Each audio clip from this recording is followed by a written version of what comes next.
Hello friends, this is SP Singh and welcome to Smarter Everyday. प्यारे दोस्तों, BEd 4th semester Kanpur university आपका paper 3 अभी होने को है और प्रोसेस ऑफ करिकुलम डेवलपमेंट।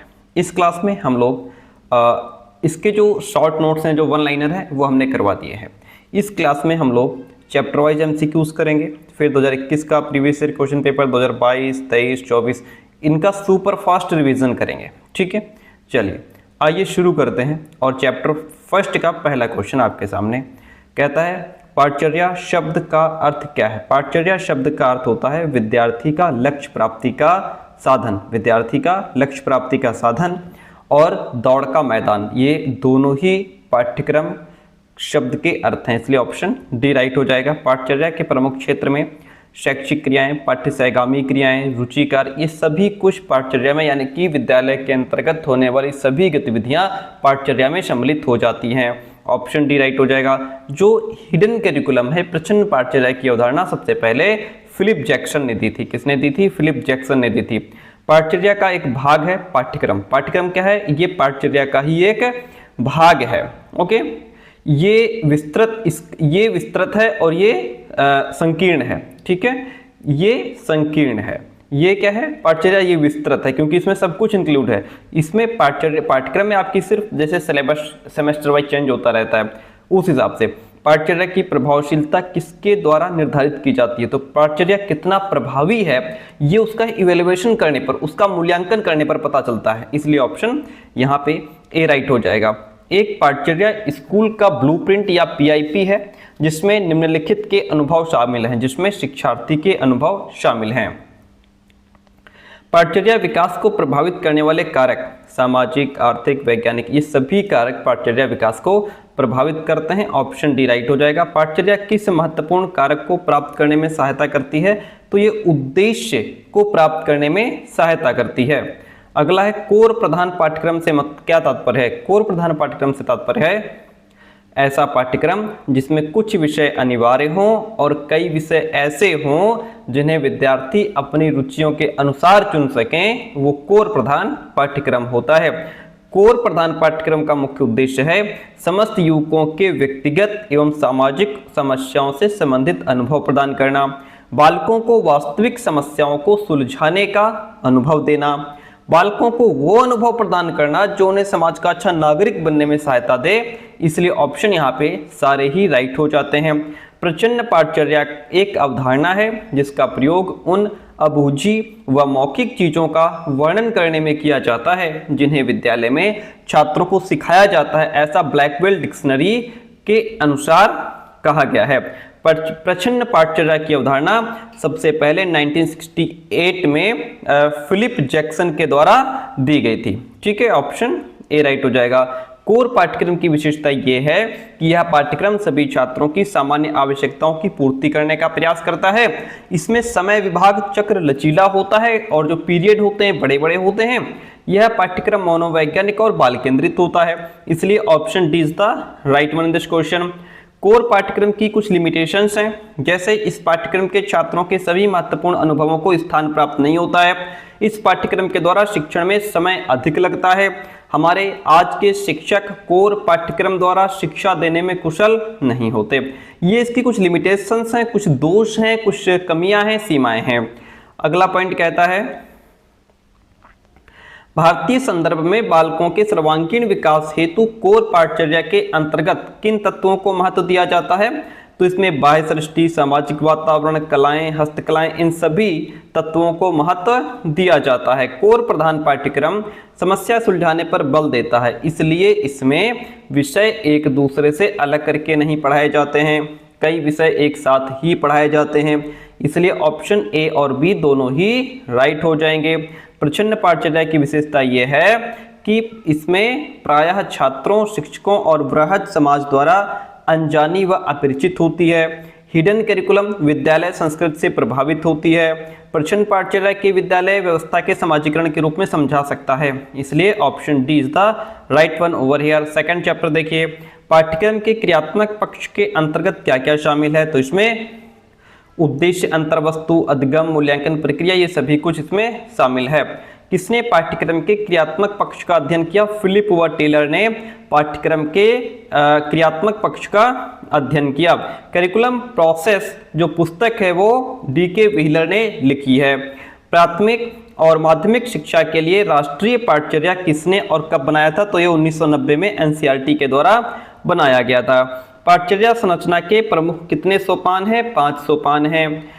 पाठ्यक्रम के तीनों क्षेत्रों को मिलाकर सामसिक मॉडल प्रस्तावित किसने किया? आर.एच. दबे ने प्रस्तावित किया था। व्हीलर द्वारा प्रस्तावित मानदंड के अनुसार शैक्षिक उद्देश्य किन दृष्टियों से सार्थक होना चाहिए? तो ये मानवीय अधिकारों से सामंजस्य स्थापित करे, लोकतांत्रिक दृष्टि से अनुकूलित हो, सामाजिक दृष्टि से सार्थक हो, इसलिए यहाँ पे सारे ही ऑप्शंस आपके राइट हो जाते हैं। पाठ्यचर्या मूल्यांकन के अंतर्गत विभिन्न प्रकार के घटकों को मुख्य माना जाता है। ये घटक जैसे उद्देश्य, विषय वस्तु, विधियां, छात्रों की जांच, ये सभी घटक इसमें शामिल हैं। Option D is the right one over here. मूल्यांकन कितने प्रकार का होता है? तो छात्र मूल्यांकन भी होता है, पाठ्यचर्या मूल्यांकन भी होता है, इसलिए ऑप्शन यहाँ पे सी राइट हो जाएगा। विद्यार्थियों से सहभागिता किन 3 स्तरों पर प्राप्त की जा सकती है? तो ये व्यक्तिगत सहभागिता भी होती है, संपूर्ण वर्ग के सभी स्तरों पर सहभागिता होती है, छोटे समूहों के विशिष्ट क्षेत्रों में सहभागिता होती है, इसलिए ऑप्शन डी राइट हो जाएगा। चैप्टर 3 कहता है कि यह यानी कि पाठ्यक्रम कलाकार यानी कि शिक्षक के हाथों में एक ऐसा उपकरण है जिसकी सहायता से वह अपनी सामग्री यानी कि छात्र को अपने आदर्श यानी कि उद्देश्य के अनुसार अपने कलागृह यानी कि विद्यालय में निर्माण करता है। ये कनिंघम की परिभाषा है, कनिंघम ने ये शब्द कहे हैं। शिक्षण चरों को 3 कौन सी क्रियाएं करनी होती हैं? तो इसमें निदान, उपचार, मूल्यांकन, ये 3 क्रियाएं करनी होती हैं। शिक्षण एक प्रक्रिया है, शिक्षण एक सौद्देशीय प्रक्रिया है जिसका एक उद्देश्य होता है। मूल्यांकन कार्य हेतु शिक्षक के 2 कार्य कौन से हैं? मूल्यांकन कार्य हेतु शिक्षक के एक तो मानदंड परीक्षा की रचना करना, दूसरा व्यवहार परिवर्तन का मूल्यांकन करना। ये 2 जो हैं इसमें 2 कार्य हैं। ऑप्शन सी राइट हो जाता है। शिक्षण की संरचना में भाषा का विशेष स्थान है। क्या इस प्रक्रिया का कोई दूसरा प्रमुख अवयव है? तो वह है भाषा विज्ञान। क्या हो जाएगा? भाषा विज्ञान। ऑप्शन ए राइट हो गया। कौन शिक्षण प्रक्रिया की संरचना का एक महत्वपूर्ण अंग है जिसके बिना शिक्षण अपूर्ण और अप्रभावशील रह जाता है? तो वह है तर्क वितर्क। तर्क जो है ये टीचिंग प्रोसेस का एक महत्वपूर्ण अंग माना गया है। ठीक है, जब तक बच्चा तर्क नहीं करेगा तो कैसे समझेगा? जिसके द्वारा विद्यार्थी, समाज और राष्ट्र का विकास संभव है वह पाठ्यचर्या है। क्या है? पाठ्यचर्या है। एक कुशल शिक्षक को ऐसे कौन से काम करने चाहिए जिससे विषय वस्तु के द्वारा अधिकतम उद्देश्यों की प्राप्ति की जा सके? तो शिक्षण कौशल के व्यवहार रूप प्रदान करना, शिक्षण युक्तियों, प्रविधियों और पृष्ठ पोषण प्रविधियों की समुचित व्यवस्था करना, इसलिए ऑप्शन यहाँ पे सी, दोनों ही ऑप्शंस आपके राइट हो जाते हैं। शिक्षण की प्रकृति सामाजिक और मनोवैज्ञानिक दोनों ही प्रकार की होनी चाहिए या होती भी है। शिक्षण की प्रकृति सामाजिक और मनोवैज्ञानिक होती है। शिक्षण प्रक्रिया के 3 चर होते हैं, शिक्षण, छात्र और पाठ्यवस्तु। शिक्षण, छात्र और पाठ्यवस्तु। शिक्षार्थी यानी कि आश्रित चर की अनुक्रियाओं के प्रमुख तत्व कौन कौन से हैं? तो वो भाषा की बोधगम्यता है, कौशल है, निष्पत्ति है, इसलिए ऑप्शन डी राइट हो जाएगा। अगला प्रश्न है चैप्टर 4 कहता है सेलर एवं अलेक्जेंडर ने कौन से 2 पाठ्यक्रम बताए? तो इन्होंने नियोजित पाठ्यक्रम और क्रियान्वित पाठ्यक्रम, ये 2 पाठ्यक्रम बताए हैं। ऑप्शन सी राइट हो जाएगा। The teacher in curriculum making पुस्तक किसने लिखी? लीज फ्रेजर एवं जॉनसन ने। लीज फ्रेजर एवं जॉनसन ने मेरे एवं मेरे सहकर्मियों के समक्ष नवयुवकों की शिक्षा के संबंध में कोई पूर्व निर्धारित सिद्धांत नहीं थे। सभी निर्णय सामूहिक रूप से लिए जाते थे। विद्यालय मात्र कुछ विचारों को लेकर प्रारंभ किया गया था। उपर्युक्त कथन किसने कहा? जॉन डीवी ने। जॉन डीवी ने। पाठ्यक्रम का अर्थ है शिक्षण उन्नयन, विद्यार्थी उन्नयन, कक्षा कार्य उन्नति, यानी कि जो शिक्षण है उसकी उन्नति हो, विद्यार्थी की उन्नति हो और जो कक्षा में किया जा रहा कार्य है वो भी अच्छा हो। ऑप्शन डी यहाँ पे राइट हो जाता है। क्रियान्वित पाठ्यक्रम को वास्तविक पाठ्यक्रम भी कहा जाता है, ध्यान रखिएगा। शिक्षकों की समुचित भागीदारी के प्रति उदासीनता के प्रमुख कारण क्या हैं? शिक्षकों में विषय के आवश्यक ज्ञान का अभाव है, अच्छे शिक्षकों की उपेक्षा है, आर्थिक तंगी भी है, तो ये सभी कारण हैं। ऑप्शन डी राइट हो जाएगा। श्री जोसलीन ओवन ने तृतीय अंतर्राष्ट्रीय पाठ्यक्रम आयोजन में किस बिंदु को महत्वपूर्णता से उठाया? तो इन्होंने पाठ्यक्रम नियोजन कार्य में शिक्षकों का सर्वाधिक महत्वपूर्ण स्थान हो, इस बिंदु को इन्होंने बहुत ही महत्वपूर्णता से उठाया। सेलर एवं अलेक्जेंडर ने शिक्षकों से कौन से गुणों की अपेक्षा की है? तो इन्होंने शैक्षिक विषयों में नवीन प्रवृत्तियों के प्रति सजगता हो, अच्छा मानसिक स्वास्थ्य एवं भावात्मक विकास होना चाहिए, स्वास्थ्य प्रकृति, इन सभी गुणों की अपेक्षा की है, ठीक है, शिक्षकों से। चैप्टर 5 है मनोविज्ञान पाठचर्या निर्माण में सबसे अधिक किस पर बल देता है? तो ये बालकों की रुचि, रुझान, योग्यता, इन सभी पर बल देता है। पाठचर्या निर्माण किन सिद्धांतों के आधार पर किया जाना चाहिए? जो पाठचर्या का निर्माण है वह दार्शनिक, मनोवैज्ञानिक, सामाजिक, वैज्ञानिक, हर तरीके के सिद्धांतों के आधार पर किया जाना चाहिए। मनुष्य अपने बच्चों को केवल ज्ञान के प्रदर्शन के लिए व्यर्थ की बातें सिखाना नहीं चाहता, बल्कि वो चाहता है कि बालकों को ऐसी बातें सिखाई जाएं जो जीवन के लिए उपयोगी हों। ये कथन किसने कहा? नन का है। किसका है ये स्टेटमेंट? नन का है। पाठचर्या शिक्षा जीवन की किन 3 अवस्थाओं के अनुरूप होनी चाहिए? तो ये यथार्थता, सामान्यीकरण, कौतूहल, इन 3 अवस्थाओं के अनुरूप होनी चाहिए। किस दृष्टि से विषयों के क्रम का निर्धारण किया जाना चाहिए? तो यह उपयोगिता की दृष्टि से विषयों के क्रम का निर्धारण किया जाना चाहिए। ऑप्शन डी राइट हो जाएगा। किसके अनुसार पाठचर्या का अर्थ केवल सैद्धांतिक विषयों से नहीं है, बल्कि इसमें अनुभवों की संपूर्णता निहित होती है। यह माध्यमिक शिक्षा आयोग के अनुसार ऐसा कहा गया है। पाठचर्या बालकों की रुचियों, आवश्यकताओं, क्षमताओं, योग्यताओं एवं मनोवृत्तियां किस सिद्धांत के अंतर्गत सम्मिलित की जाती हैं? ये बाल केंद्रिता के सिद्धांत के अंतर्गत सम्मिलित की जाती हैं। ऑप्शन सी राइट हो जाएगा। नेक्स्ट क्वेश्चन कहता है जेम्स ली के अनुसार पाठचर्या के नियोजन में 6 तत्व होते हैं। कितने? 6 तत्व होते हैं। पाठचर्या का सूत्रपात किसने किया? जॉन डीवी ने। किसने किया था? जॉन डीवी ने किया था। बाल केंद्रित पाठचर्या की प्रमुख विशेषताएं कौन कौन सी हैं? बाल केंद्रित जो चाइल्ड सेंटर्ड करिकुलम होता है वह क्रियात्मक होता है, प्रयोगवादी होता है, सामीप्राय युक्त होता है। इसलिए यहाँ पे ऑप्शन आपका डी राइट हो जाएगा। छात्र केंद्रित पाठचर्या वो है जो पूर्णतः और समग्र रूप से सीखने वाले में निहित है। यह कथन जेम्स एम ली का है। किसका है? जेम्स एम ली का स्टेटमेंट है। जॉन डीवी ने किस प्रसिद्ध विद्यालय की स्थापना की थी? इन्होंने लेबोरेटरी विद्यालय की स्थापना की थी। लेबोरेटरी विद्यालय की स्थापना की थी। प्रयोगात्मक विद्यालय में किन 4 प्रवृत्तियों को अभिव्यक्ति के अवसर प्रदान किए गए? तो इसमें सामाजिक, रचनात्मक, कलात्मक, गवेषणात्मक, प्रयोगात्मक, इन 4 प्रवृत्तियों को अभिव्यक्ति के अवसर प्रदान किए गए। ऑप्शन डी राइट हो जाएगा। किसी समुदाय की 2 तरह की प्रकृति कौन सी है? तो वो समुदाय की गतिशीलता है, समुदाय की मुक्त अवस्था है। इसलिए ऑप्शन सी राइट हो जाएगा। अगला प्रश्न है व्यावसायिक पाठ्यक्रम के उपागम इस प्रकार होंगे।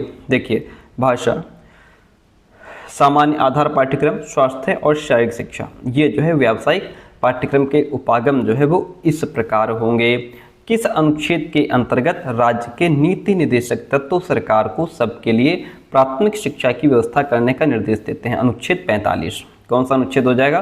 45। कौन सा पाठ्यक्रम विभिन्न प्रकार के छात्र समुदायों को शिक्षा के लिए और उनकी आवश्यकताओं की पूर्ति के लिए होगा? तो वह होगा ऐच्छिक पाठ्यक्रम। क्या होगा? ऐच्छिक पाठ्यक्रम। चैप्टर 7 कहता है कि पाठ्यक्रम विकास में यदि किसी सुव्यवस्थित उपागम का पालन करते हैं तो यह किस नाम से जाना जाता है? यह पाठचर्या उपागम के नाम से जाना जाता है। किस प्रकार के ज्ञान को विषय का अनुशासन कहते हैं? संगठित ज्ञान को विषय का अनुशासन कहते हैं। विषय आधारित उपागम के 2 प्रकार कौन से हैं? तो इसमें विषय वस्तु केंद्रित, संरचना केंद्रित, ये 2 प्रकार इसमें शामिल हैं। ऑप्शन सी जो है वह राइट हो जाएगा। विषय वस्तु केंद्रित पाठचर्या को परंपरागत पाठचर्या यानी ट्रेडिशनल करिकुलम भी कहते हैं। और एक सेकंड, विषय वस्तु केंद्रित पाठचर्या, ठीक है। अगला पॉइंट है कि किस प्रकार के उपागम में शैक्षिक उद्देश्यों पर अधिक बल देते हुए पाठचर्या के प्रारूप को विकसित किया जाता है? तो वह है व्यवहारवादी उपागम। कौन सा उपागम है? व्यवहारवादी उपागम है। MLL का पूरा नाम है minimum level of learning. Minimum level of learning. प्रणाली उपागम के 4 तत्व हैं: आगत और प्रदा, प्रक्रिया, पर्यावरणीय संदर्भ, ये सभी इसमें राइट हो जाएंगे। किस उपागम की शैक्षणिक समस्याओं का समाधान वैज्ञानिक तरीके से ढूंढा जाता है? तो व्यवस्था विश्लेषण उपागम की शैक्षणिक समस्याओं का जो समाधान है वो वैज्ञानिक तरीके से ढूंढा जाता है। ब्लूम के शैक्षिक उद्देश्यों को ध्यान में रखकर पाठचर्या के उद्देश्य किन 3 क्षेत्रों के अंतर्गत निर्धारित किए जाते हैं? तो वो 3 क्षेत्र, संज्ञानात्मक क्षेत्र, भावात्मक क्षेत्र, क्रियात्मक क्षेत्र, ये 3 वो क्षेत्र हैं जिनके अंतर्गत निर्धारित किए जाते हैं। एकीकृत पाठचर्या वो पाठचर्या है जिसमें विषयों के बीच कोई अवरोध, रुकावट अथवा दीवार नहीं होती, ऐसा हेंडरसन ने कहा है। किसने कहा है? हेंडरसन ने कहा है। द प्रोसेस ऑफ एजुकेशन पुस्तक ब्रूनर ने लिखी है, जेम ब्रूनर ने, ठीक है, ब्रूनर याद रखिएगा, ब्रूनर की दृष्टि में जीव विज्ञान की संरचना किस बुनियादी संबंध पर आधारित है? तो यह बाह्य अभिप्रेरणा एवं गमनशील क्रिया जो बुनियादी संबंध है इस पर आधारित है। बच्चा स्वयं अपने ज्ञान का निर्माण करता है। यह किस उपागम क्षेत्र में आता है? संरचनावादी उपागम क्षेत्र में आता है। ऑप्शन ए राइट हो जाएगा। चैप्टर 8 कहता है कि पाठचर्या विकास का अर्थ है निरंतर चलने वाली प्रक्रिया है, कभी समाप्त न होने वाली प्रक्रिया है, इसलिए ऑप्शन यहाँ पे सी जो है वह राइट हो जाएगा। पाठचर्या विकसित करते समय ध्यान देना आवश्यक ये होता है कि पाठचर्या का विकास किस कक्षा के लिए किया जा रहा है। भाई किस कक्षा के लिए आप पाठचर्या तैयार कर रहे हो, ये भी तो, ये सबसे बड़ा पॉइंट तो यही होता है। जिस स्तर के बालकों के लिए पाठ्यक्रम का निर्माण किया जाता है उनका पूर्ण ज्ञान स्तर क्या है, बच्चे कितने योग्य हैं, कितने सक्षम हैं, समाज, संस्कृति, सभ्यता, राष्ट्रीयता, अंतर्राष्ट्रीयता की भावना को ध्यान में रख करके काम किया जाना चाहिए। ऑप्शन यहाँ से डी आपका राइट हो जाएगा। पाठ्यक्रम निर्माण की प्रक्रिया चक्रीय और निरंतर चलने वाली मानी जाती है। इसके प्रमुख तत्व 4 होते हैं। पाठ्यक्रम निर्माण के तत्व हैं, इसमें आपका शिक्षण उद्देश्य, शिक्षण विधि, पाठ्यवस्तु, परीक्षण, पृष्ठपोषण, ये सभी कुछ शामिल है। पाठचर्या निर्माण में लक्ष्य समूह की आवश्यकताओं का विश्लेषण किन दृष्टिकोणों से किया जाता है? तो यह राष्ट्र की दृष्टि से, समुदाय की दृष्टि से, अधिगमकर्ता की दृष्टि से किया जाता है। ऑप्शन डी आपका यहाँ पे राइट हो जाएगा। पाठचर्या विकास के विविध तत्व हैं, आवश्यकताओं का विश्लेषण, उद्देश्यों का स्पष्टीकरण, आगत तत्वों का विश्लेषण। ऑप्शन डी राइट हो जाएगा। एनसीईआरटी ने किस वर्ष 10 वर्षीय विद्यालय के लिए पाठचर्या एक रूपरेखा प्रकाशित करके 10+2 प्रणाली को अपनाने के प्रयासों को ठोस रूप दिया था? 1975 में अंतर्राष्ट्रीय स्तर पर किसके द्वारा learning the treasure with in 1986 नामक दस्तावेज में शिक्षा के विश्व परिदृश्य की विवेचना की गई और अनेक उपयोगी और सार्थक सुझाव दिए गए? कोठारी शिक्षा आयोग के द्वारा, कोठारी शिक्षा आयोग के द्वारा। सन 1949 में गल्फ टाइलर द्वारा पाठचर्या संबंधी कितने प्रश्नों पर बात की गई? 4 प्रश्नों पर बात की गई। बीन एवं अन्य द्वारा पाठचर्या के स्तर बताए गए हैं, 7 स्तर बताए गए हैं सर। पाठचर्या नियोजन संबंधी किस स्तर पर शिक्षार्थी एक साथ काम करते हैं? सहयोगी पाठचर्या नियोजन स्तर पर क्या होता है? शिक्षार्थी एक साथ काम करते हैं। निम्न में से किस पाठचर्या नियोजन स्तर पर विषय विशेषज्ञ सम्मिलित होते हैं? राष्ट्रीय स्तर पर विषय विशेषज्ञ क्या होते हैं? सम्मिलित होते हैं। एनसीएफ 2005 के अनुसार पाठचर्या संयोजन में सम्मिलित किया जाने वाला जो कारक है वो विषय की प्रकृति और विषय का स्वरूप दोनों ही है, इसलिए ऑप्शन सी राइट हो जाएगा। पाठचर्या नियोजन को प्रभावित करने वाला जो कारक है वो विकासात्मक विचार है, सामाजिक विचार, आर्थिक विचार है, इसलिए ऑप्शन डी राइट हो जाएगा। पाठचर्या के वास्तविक कार्यान्वयन संबंधी कार्यस्थल क्या है? विद्यालय। क्या है? विद्यालय है। पाठचर्या नियोजन संबंधी कमियां परिलक्षित होती हैं, तो ये पाठचर्या के क्रियान्वयन, पाठचर्या यानी कि सिलेबस को, करिकुलम को तैयार करते समय, सिलेबस को तैयार करते समय उसमें जो कमियां रह गई वो कब दिखाई पड़ेंगी? जब उसको व्यवहार में लाया जाएगा, जब उस पर काम किया जाएगा, जब वो बच्चों को पढ़ाया जा रहा है, ठीक है, जब वो काम में लाया गया तब उसमें लगेगा कि हाँ यहाँ पे ये कमी रह गई। पाठचर्या का कार्यान्वयन आवश्यक है अधिगम परिस्थितियों में। किसमें? अधिगम परिस्थितियों में। किसके अनुसार? अधिगम अनुभवों एवं अंतर्वस्तु को नियोजन व संगठित करना ही पाठचर्या को केंद्रीभूत समस्या है। हैरिक एवं हाइटलर। पाठचर्या के नियोजन के आधार पर पाठचर्या के प्रकार कौन कौन से हैं? तो इसमें छात्र आधारित पाठचर्या होती है, विषय केंद्रित पाठचर्या होती है, क्रिया आधारित पाठचर्या होती है, इसलिए सभी इसके प्रकार हो जाएंगे। ऑप्शन डी राइट हो जाएगा। पाठचर्या में पुस्तकों पर अधिक बल दिया जाता है, किसे कहते हैं? पुस्तक केंद्रित पाठचर्या। जो पुस्तक केंद्रित पाठचर्या होती है इसमें पुस्तकों पर अधिक बल दिया जाता है। पाठचर्या की प्रभावशीलता किसके द्वारा निर्धारित की जाती है? मूल्यांकन के द्वारा। पीछे भी क्वेश्चन आया था ये। पाठचर्या की योजना और क्रियान्वयन में विद्यालय अपना चयन निम्न में से करता है। संस्कृति क्या हो जाएगा? संस्कृति। पाठचर्या विकास के बाद विषय वस्तु में सुधार के लिए उपयुक्त मूल्यांकन योगात्मक मूल्यांकन है। कौन सा मूल्यांकन हो जाएगा? योगात्मक मूल्यांकन हो जाएगा। पाठचर्या क्रियान्वयन क्या है? एक पाठ्यक्रम के व्यवहार में लाता है। चैप्टर 10 पाठचर्या विकास की प्रक्रिया में निम्नलिखित किन 3 पक्षों पर ध्यान देना चाहिए? तो पाठचर्या विकास की प्रक्रिया में समाज, व्यक्ति, सांस्कृतिक विरासत, इन 3 पक्षों पर ध्यान देना चाहिए।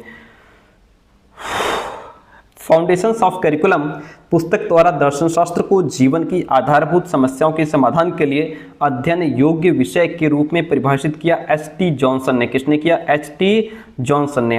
प्रकृति में मुख्यतः किन तीनों रूपों को देखा जाता है? तो इसमें पदार्थ विज्ञान का प्रकृतिवाद हो गया, यंत्रवादी प्रकृतिवाद हो गया, जीव विज्ञान का प्रकृतिवाद हो गया। ऑप्शन डी राइट हो जाएगा। प्रकृतिवाद के प्रवर्तक रूसो हैं। प्रकृतिवाद के प्रवर्तक रूसो हैं। प्रैग्मा का अर्थ होता है किया हुआ कार्य। प्रैग्मा का अर्थ होता है किया हुआ कार्य। प्रयोगवादी पाठचर्या का पहला सिद्धांत है उपयोगिता। क्या है? उपयोगिता। प्रयोजनवादी पाठचर्या निर्माण का तीसरा सिद्धांत जो रटने का विरोध करता है अनुभव का सिद्धांत। अनुभव का सिद्धांत ये हमने बड़े प्यार से आपको बताया था, ये पहला है, दूसरा है, तीसरा है, जब हम शॉर्ट नोट्स पढ़ा रहे थे कल परसों। प्राचीन यथार्थवाद के अनुसार सृष्टि के 2 रूप कौन से हैं? तो वो प्राकृतिक व्यवस्था की सृष्टि हो गई, देवी व्यवस्था की सृष्टि हो गई, इसलिए ऑप्शन सी इसमें आपका राइट हो जाएगा। किसके अनुसार पाठचर्या ऐसी होनी चाहिए जिससे अपेक्षित आदतों का समुचित विकास हो सके? जॉन डीवी के द्वारा। किसके द्वारा? डीवी के द्वारा। कौन सा वाद संपूर्ण शिक्षा एवं शिक्षण प्रक्रिया को व्यक्ति केंद्रित बनाने का प्रबल समर्थक है? तो वह है अस्तित्ववाद। क्या हो जाएगा? अस्तित्ववाद। शिक्षा के किस स्तर पर पाठचर्या के प्राकृतिक संसाधनों का संरक्षण और विवेकपूर्ण उपयोग, जल, ऊर्जा संरक्षण, प्राकृतिक संतुलन आदि शामिल होने चाहिए? उच्चतर स्तर पर। किस स्तर पर? शिक्षा के उच्चतर स्तर पर। समावेशी शिक्षा एवं प्रशिक्षण व्यवस्था का निर्माण 2001 में प्रसारित हुआ। चैप्टर 11 किसके कथनानुसार मूल्य वह है जो मानव इच्छाओं की तुष्टि करे? अर्बन के अनुसार। किसके अनुसार? अर्बन के अनुसार। संवैधानिक मूल्य का अनुसरण करते हुए संविधान की किस धारा के अंतर्गत शिक्षा के अधिकार को लागू किया गया? धारा 21(1) के अंतर्गत। किसने सर्वप्रथम शैक्षिक अवसरों की समानता की संकल्पना दी? राष्ट्रीय शिक्षा नीति ने। किसने? राष्ट्रीय शिक्षा नीति ने। संविधान की प्रस्तावना में किस संशोधन के अंतर्गत 42वें संशोधन के अंतर्गत धर्मनिरपेक्ष शब्द जोड़ दिया गया?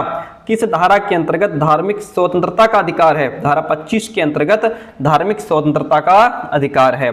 धार्मिक अल्पसंख्यक वर्ग को शैक्षिक संस्थाएं स्थापित करने तथा प्रबंध करने का अधिकार किस धारा के अंतर्गत आता है? धारा 30(1) के अंतर्गत। धारा 30(1) के अंतर्गत। धर्म निरपेक्षता की नीति की प्रमुख विशेषताओं को डामले ने किस प्रकार व्यक्त किया? वैज्ञानिक प्रवृत्ति के अनुसार, विधि का शासन करके, नैतिकता की प्राप्ति के हिसाब से। ऑप्शन डी इसमें आपका राइट हो जाएगा। संविधान में किन अनुच्छेद के अंतर्गत स्वतंत्रता के अधिकारों का वर्णन किया गया है? अनुच्छेद 19 से 22 के अंतर्गत। अनुच्छेद 19 से 22 के अंतर्गत। मानव स्वभाव के 4 विभिन्न पक्ष: आर्थिक, मूल प्रवृत्त्यात्मक एवं संवेगात्मक, बौद्धिक और आध्यात्मिक, इसलिए ऑप्शन डी यहाँ पे आपका राइट हो जाता है। चैप्टर 12 कहता है क्रिया आधारित पाठचर्या का सूत्रपात पेस्टोलॉजी और रूसो दोनों ने ही किया है। क्रिया आधारित पाठचर्या के वास्तविक प्रणेता जॉन डीवी हैं। कौन है वास्तविक प्रणेता? जॉन डीवी हैं। बालक की 4 प्रमुख प्रवृत्तियां हैं: सामाजिक एवं रचनात्मक, गवेषणात्मक, प्रयोगात्मक, अभिव्यक्तिजन्य और कलात्मक, इसलिए ऑप्शन डी राइट हो जाएगा। क्रिया आधारित पाठचर्या को अनुभव प्रधान पाठचर्या भी कहते हैं। अनुभव प्रधान पाठचर्या भी कहते हैं और विषय केंद्रित, इसको पुस्तक केंद्रित भी कहते हैं। ठीक है, चलिए आगे बढ़ते हैं। किसके अनुसार पाठचर्या में समस्त मानव जाति को सम्मिलित करना चाहिए? नन के अनुसार। किसके अनुसार? नन के अनुसार। क्रिया और विचार विद्यालय के रूप में विद्यालय की ये जो परिभाषा है वो गांधी जी ने दी है। बुनियादी शिक्षा में कौन कौन से तत्व निहित हैं? तो इसमें क्रिया, खोज, वार्तालाप, ये सभी तत्व इसमें निहित हैं। ऑप्शन डी राइट हो जाएगा। पढ़ोगे तो तुम्हारे काम आएगा, इसके बदले जो सीखते रहोगे तुम्हारे काम आता रहेगा। ये सिद्धांत जॉन डीवी का है। डेमोक्रेसी एंड एजुकेशन जो पुस्तक है वो भी जॉन डीवी ने लिखी है। खोज आधारित अधिगम की 3 विशेषताएं हैं। खोज और समस्या समाधान के माध्यम से ज्ञान का सृजन और समेकन होता है। छात्र केंद्रित क्रियाओं पर बल दिया जाता है। पूर्व ज्ञान की संरचना में खोज के माध्यम से नए ज्ञान का समेकन होता है। ऑप्शन डी इसमें राइट हो जाएगा। चैप्टर 13 किसी आदर्श के अनुरूप व्यवहार क्रिया को ढालने और क्रिया की ओर निर्देशित करने की प्रक्रिया मॉडल या प्रतिमान होती है, ऐसा हेनरी सीसिल बिल्ड कहते हैं। हेनरी सीसिल बिल्ड कहते हैं। पाठचर्या प्रतिमानों को प्रमुख रूप से किन 3 वर्गों में विभाजित किया गया है? तो इनको उद्देश्य या मूल्यांकन प्रतिमान, प्रक्रिया प्रतिमान, परिस्थिति प्रतिमान, इन 3 वर्गों में विभाजित किया गया है। ऑप्शन डी यहाँ पे आपका राइट हो जाएगा। मूल्यांकन प्रतिमान के अंतर्गत निम्नांकित सोपानों का अनुसरण किया जाता है। इसमें शिक्षण उद्देश्यों का प्रतिपादन, उद्देश्यों की प्राप्ति के लिए सीखने के अनुभवों का सृजन, बालकों में होने वाले व्यवहार परिवर्तनों का मूल्यांकन किया जाता है। ऑप्शन डी राइट हो जाएगा। ग्रास रूट मॉडल किसने दिया? हिल्डा टाबा ने। ग्रास रूट मॉडल किसने दिया? हिल्डा टाबा ने दिया। कौन सा प्रतिमान केवल प्राचीन निगमन विधि का उल्टा भाग है जो आगमन विधि पर आधारित है? तो वह है जमीनी प्रतिमान। क्या है? जमीनी प्रतिमान। प्रशासनिक प्रतिमान के सोपान कौन से हैं? जैसे योजना बनाना, संगठन करना, निर्देश, प्रशासन करना, प्रतिपुष्टि, ये सभी राइट हो जाएगा। प्रदर्शन प्रतिमान के सोपान कौन कौन से हैं? इसमें भूमिका, विकास, एकीकरण, ये सब कुछ इंक्लूड है। ऑप्शन डी राइट हो जाएगा। पाठचर्या प्रक्रिया के प्रमुख आधार बिंदु कौन से हैं? उद्देश्य, विषय वस्तु, अधिगम, अनुभवों की पहचान, ये इसके आधार बिंदु हैं। प्रदर्शन प्रतिमान अधिक प्रसिद्ध नहीं है क्योंकि इसमें छात्रों की सफलता का मूल्यांकन करना कठिन हो जाता है। पाठचर्या प्रतिमान का स्वरूप किस चर पर आधारित होता है? तो पाठचर्या प्रतिमान का स्वरूप शैक्षिक लक्ष्यों पर आधारित होता है। चैप्टर 14 कहता है पाठचर्या प्रारूप एक क्रमिक विवरण है पाठचर्या निर्माण से मूल्यांकन तक की प्रक्रिया का। ओके, शीहान तथा क्रिकलैंड ने पाठचर्या प्रारूप को 6 सोपानों में विभक्त किया है। प्रोफेसर एस स्वामीनाथन द्वारा विभक्त पाठचर्या प्रारूप स्तर में क्रियान्वयन के बाद प्रयुक्त चरण आपका मूल्यांकन हो जाएगा। पाठचर्या के क्रियान्वयन में मुख्य भूमिका शिक्षक की होती है। एक अच्छे पाठचर्या प्रारूप की विशेषता यह है कि वो उद्देश्यपूर्ण होता है, रचनात्मक और लचीला होता है। ऑप्शन डी राइट हो जाता है। पाठचर्या प्रारूप के प्रकार हैं। पाठचर्या प्रारूप में विषय केंद्रित प्रारूप, विद्यार्थी केंद्रित प्रारूप, समस्या केंद्रित प्रारूप, ये सभी पाठचर्या प्रारूप के प्रकार हैं। पाठचर्या के विषय केंद्रित प्रारूप में पारंपरिक विषयों को शामिल किया गया है। अंतर अनुशासनिक रूप में पारंपरिक विषयों को शामिल किया गया है। पाठचर्या के विषय केंद्रित प्रारूप के प्रकार 5 बताए गए हैं। पाठचर्या के विस्तृत क्षेत्र प्रारूप का अन्य नाम है अंतर अनुशासनिक प्रारूप। किसी भी उम्र का विद्यार्थी किसी भी विषय की मूलभूत बातों को समझने में सक्षम होता है, यह कथन ब्रूनर द्वारा दिया गया है। विद्यालय पूर्व स्तर पर महत्व दिया जाने वाला प्रारूप है, तो वह विद्यार्थी केंद्रित प्रारूप है। जीवन परिस्थिति प्रारूप एवं आधारभूत प्रारूप जो प्रकार हैं, ये समस्या केंद्रित प्रारूप के प्रकार हैं। कैरिकुलम प्रोसेस पुस्तक डी.के. व्हीलर ने लिखी है। व्हीलर द्वारा प्रदत्त पाठचर्या संरचना के 5 सोपान हैं। कितने हैं? 5 सोपान हैं। व्हीलर ने पाठचर्या की संरचना को वृत्ताकार माना है। व्हीलर ने पाठचर्या की संरचना को वृत्ताकार माना है। शैक्षिक प्रक्रिया में 2 प्रकार की पाठचर्या देखने को मिलती है, केंद्रीकृत और विकेंद्रीकृत। ऑप्शन सी राइट हो जाएगा। किस प्रकार की पाठचर्या को राष्ट्रीय लक्ष्यों, आदर्शों एवं दर्शन को समाहित करके राष्ट्रीय स्तर पर विषय वस्तु का चयन करके सृजित किया जाता है? तो वह है केंद्रीकृत पाठचर्या। वह है केंद्रीकृत पाठचर्या। किस शिक्षा देश के संविधान की किस सूची के अंतर्गत आती है? ये समवर्ती सूची के अंतर्गत आती है। किसके कथनानुसार? केंद्रीकृत पाठचर्या एक पाठचर्या है जिसमें केंद्रीय अथवा राष्ट्रीय सरकार आधिपत्यपूर्ण संभवतः एकमात्र नीति विषयक भूमिका में प्रवृत्त होती है, ऐसा स्टेटमेंट नागेल द्वारा दिया गया है। किस प्रकार की पाठचर्या में स्थानीय जरूरतों को अधिक प्रभावी ढंग से पूरा करने पर ध्यान दिया जाता है? वह है विकेंद्रीकृत पाठचर्या। किस प्रकार की पाठचर्या में राष्ट्रीय लक्ष्यों की अनदेखी की जाती है? विकेंद्रीकृत पाठचर्या में राष्ट्रीय लक्ष्यों की अनदेखी की जाती है। किस प्रकार के पाठ्यक्रम में पाठचर्या लचीली होती है और इसमें विविधता के आधार पर संशोधन किया जा सकता है? वह विकेंद्रीकृत पाठचर्या है। कौन सी पाठचर्या? विकेंद्रीकृत पाठचर्या है। साइबर शिक्षा कहा जाता है। सूचना एवं संचार तकनीकी को साइबर शिक्षा कहा जाता है। NKN का पूरा नाम नेशनल नॉलेज नेटवर्क है। भारतीय सैटेलाइट के उच्च शिक्षा के क्षेत्र में संप्रेषण की संभावनाओं को बल देने के लिए इनसेट 1B 6 मीडिया सेंटर की स्थापना की गई। दोनों ही राइट हो जाएंगे। लिबरल एजुकेशन का अर्थ होता है उदारवादी शिक्षा, एक विचारधारा जिसके अंतर्गत मनुष्य को विवेकशील प्राणी माना जाता है। उदारवाद का जनक जॉन लॉक को माना जाता है। सूचना विस्फोट से मानवीय मूल्यों में कमी आई है, ह्रास हुआ है। सूचना विस्फोट किस बदलाव का उत्पाद है? तो यह सूचना क्रांति के फैलाव का उत्पाद है। 17 व्यावसायिक पाठ्यक्रम के उपागम कौन से होंगे? भाषा, सामान्य आधार पाठ्यक्रम, स्वास्थ्य और व्यावसायिक विषय चयन, ये जो हैं व्यावसायिक पाठ्यक्रम के उपागम होंगे। सार्वभौमिक शिक्षा का कॉन्सेप्ट किससे लिया गया था? वसुधैव कुटुंबकम से लिया गया। किस समिति द्वारा नागरिकों के मौलिक कर्तव्यों के संबंध में सिफारिशें दी गई? जस्टिस के एस वर्मा समिति द्वारा नागरिकों के मौलिक कर्तव्यों के संबंध में सिफारिशें दी गई। शांति शिक्षा पाठ्यक्रम के 3 रूप उपकल्पित किए गए। शांति के विषय में शिक्षा, शांति के लिए शिक्षा, सकारात्मक शांति। ऑप्शन डी राइट हो जाएगा। किसके अनुसार? शिक्षण अभिप्रायों के लिए व्यवस्थित प्रजातीय चिंतन का एक अभिलेख है। हॉलक्विस्ट के अनुसार, हॉलक्विस्ट के अनुसार। सर्वप्रथम किसने भाषा शिक्षण की पाठ्यपुस्तक लिखी? कमेनियस ने।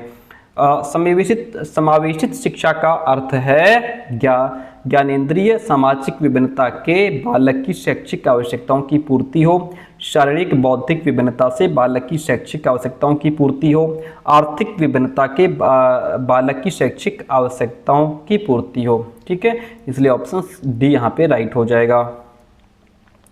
चैप्टर 18 कहता है मूल्य शिक्षा का अर्थ है मूल्यों की शिक्षा, मूल्य समाहित या मूल्य परक शिक्षा। ऑप्शन सी राइट हो गया। और जे.एस. वर्मा समिति ने मूल्यों के संबंध में सिफारिशें दी हैं। किसने? जे.एस. वर्मा समिति ने।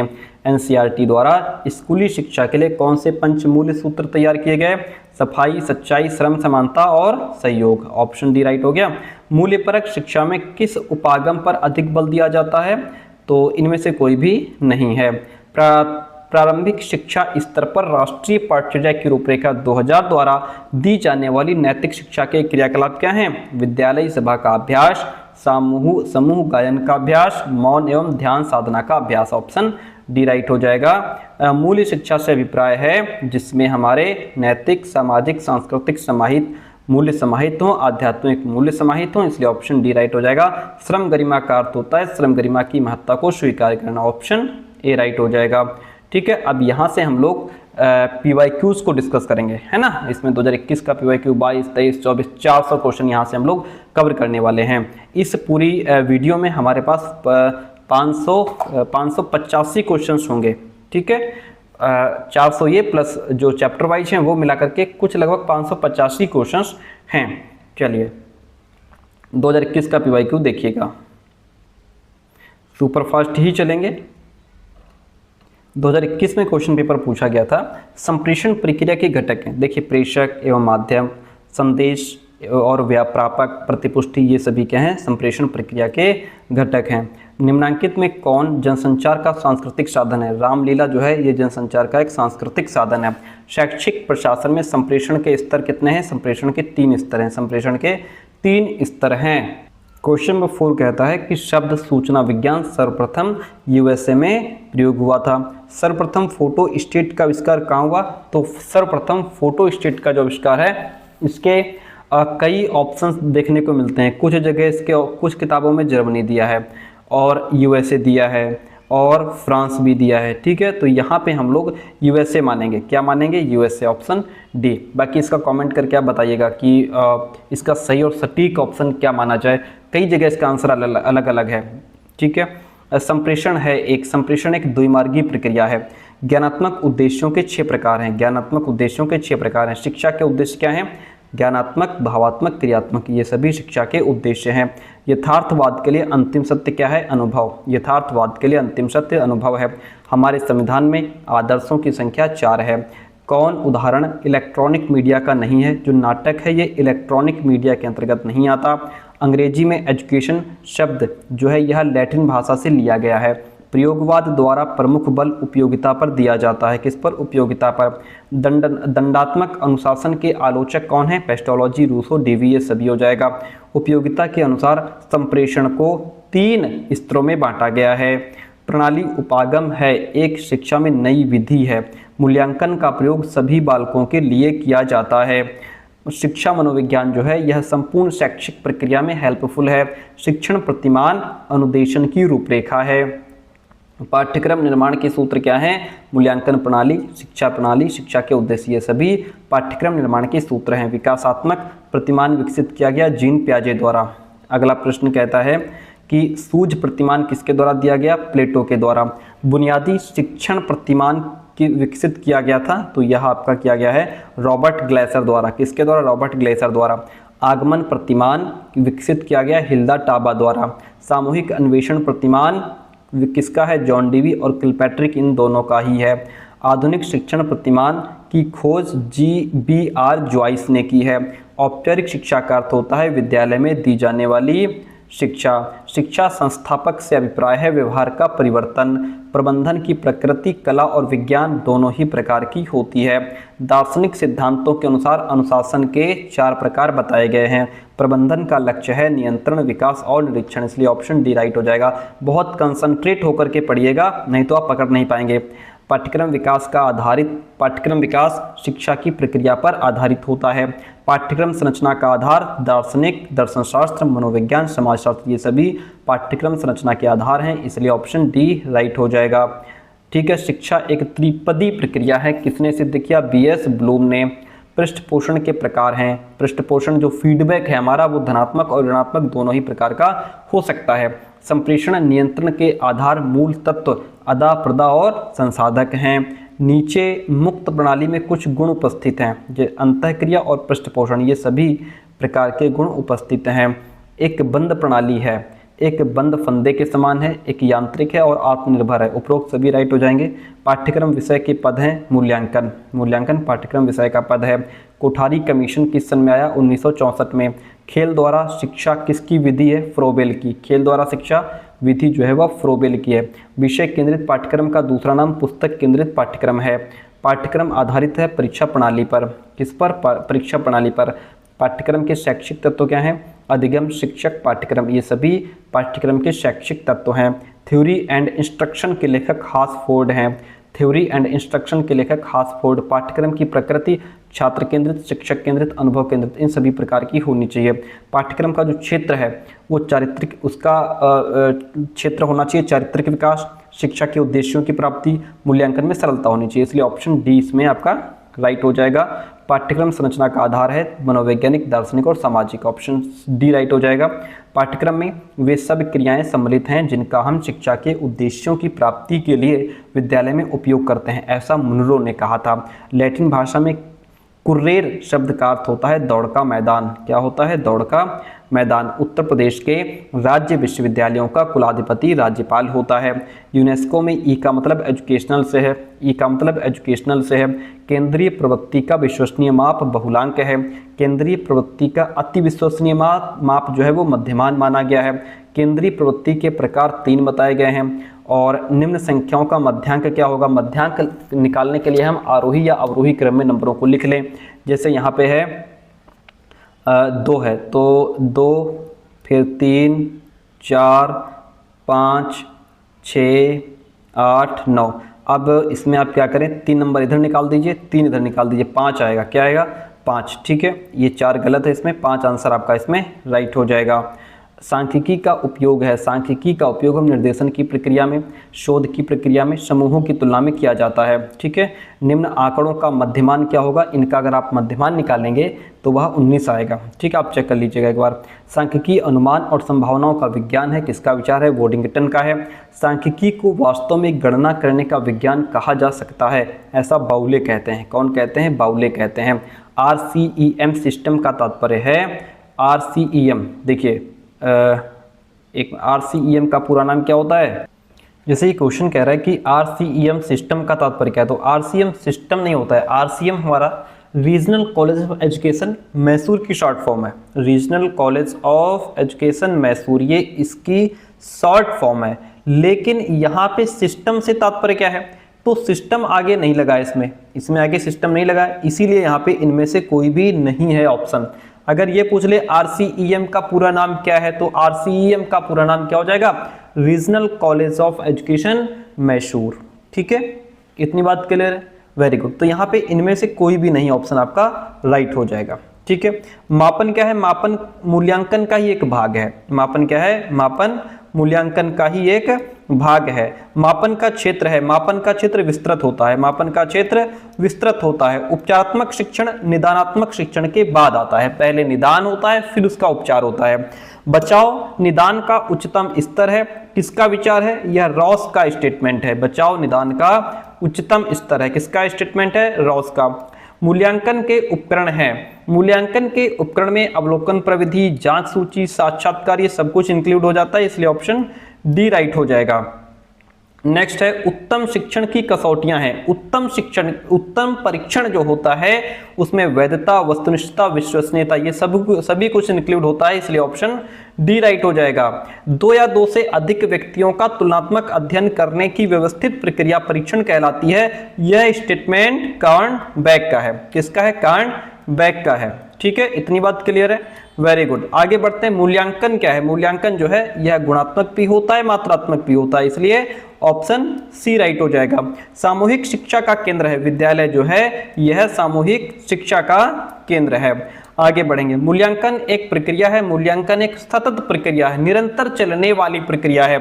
शिक्षण और अधिगम के बीच संबंध आधारित है, तो यह व्यवहार परिवर्तनों पर, अधिगम परिस्थितियों पर, शिक्षण उद्देश्यों पर आधारित होता है, इसलिए उपरोक्त सभी ऑप्शंस इसमें राइट हो जाएंगे। आगे बढ़ेंगे तो नेक्स्ट क्वेश्चन मिलेगा। मूल्यांकन परीक्षा प्रश्नों का एक समूह है जो किसी कौशल या योग्यता की जांच करने के लिए तैयार किया जाता है। यह कथन गैरेट का है, किसका स्टेटमेंट है? गैरेट का स्टेटमेंट है।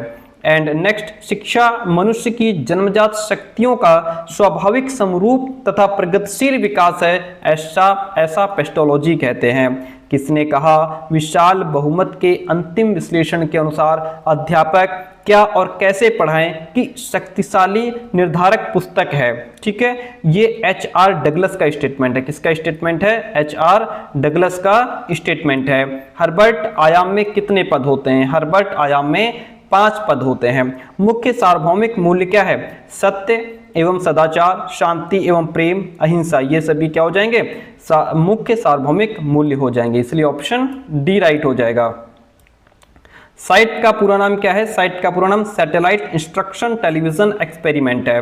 ठीक है, सैटेलाइट इंस्ट्रक्शन टेलीविजन एक्सपेरिमेंट है। ओके, दूरदर्शन एक प्रकार की निरौपचारिक शिक्षा का रूप है। श्यामपट्ट शिक्षक की सहायता करता है एक गूंगा मित्र बनकर के, एक गूंगे मित्र जैसी सहायता करता है। कौन? श्यामपट्ट। ठीक है, अति प्रभावशाली शिक्षण सामग्री क्या होती है? इसमें टेलीविजन, क्योंकि बालक इसमें देख भी रहा है, सुन भी रहा है। ठीक है, और शब्द एडुकेटम जो है यह लैटिन भाषा का शब्द है, लैटिन भाषा का शब्द है। मुख्य शिक्षण सामग्री के प्रकार हैं जो दृश्य श्रव्य सहायक सामग्री होती है, यह मुख्य शिक्षण सामग्री होती है। दृश्य श्रव्य सामग्री वह युक्ति है जो अध्यापक को अध्ययन सामग्री को आसान और प्रभावशाली बनाता है। किसने कहा? फ्रोबेल का स्टेटमेंट है, किसका है? फ्रोबेल का स्टेटमेंट है। प्रभावशाली सूक्ष्म शिक्षण आधारित है, यह शिक्षण सामग्री पर आकर्षक कक्षा और आकर्षक श्यामपट्ट पर आधारित है, इसलिए ऑप्शन डी राइट हो जाएगा। सूक्ष्म शिक्षण प्रयोग होता है, यह कम समय के लिए इसका प्रयोग होता है, किसके लिए? कम समय के लिए। ठीक है, सूक्ष्म शिक्षण का प्रयोग होता है। सूक्ष्म शिक्षण जो माइक्रो टीचिंग होती है, ये स्किल्स डेवलप करने के लिए ये टीचिंग की जाती है। सूक्ष्म शिक्षण एक पृष्ठपोषण की प्रविधि है, क्योंकि इसमें फीडबैक दिया जाता है। क्या दिया जाता है? अपने सहपाठियों के सहायता से फीडबैक दिया जाता है। आधुनिक सूचना एवं संप्रेषण तकनीक जो है यह आभासी कक्षा का उदाहरण है। NCERT का पूरा नाम राष्ट्रीय शैक्षिक अनुसंधान एवं प्रशिक्षण परिषद है। मानसिक रूप से स्वस्थ बालक में आत्मविश्वास अधिक होता है। नई शिक्षा नीति के अनुसार भारत में शिक्षा संरचना 5334 है, NEP 2020 की ये बात कर रहा है।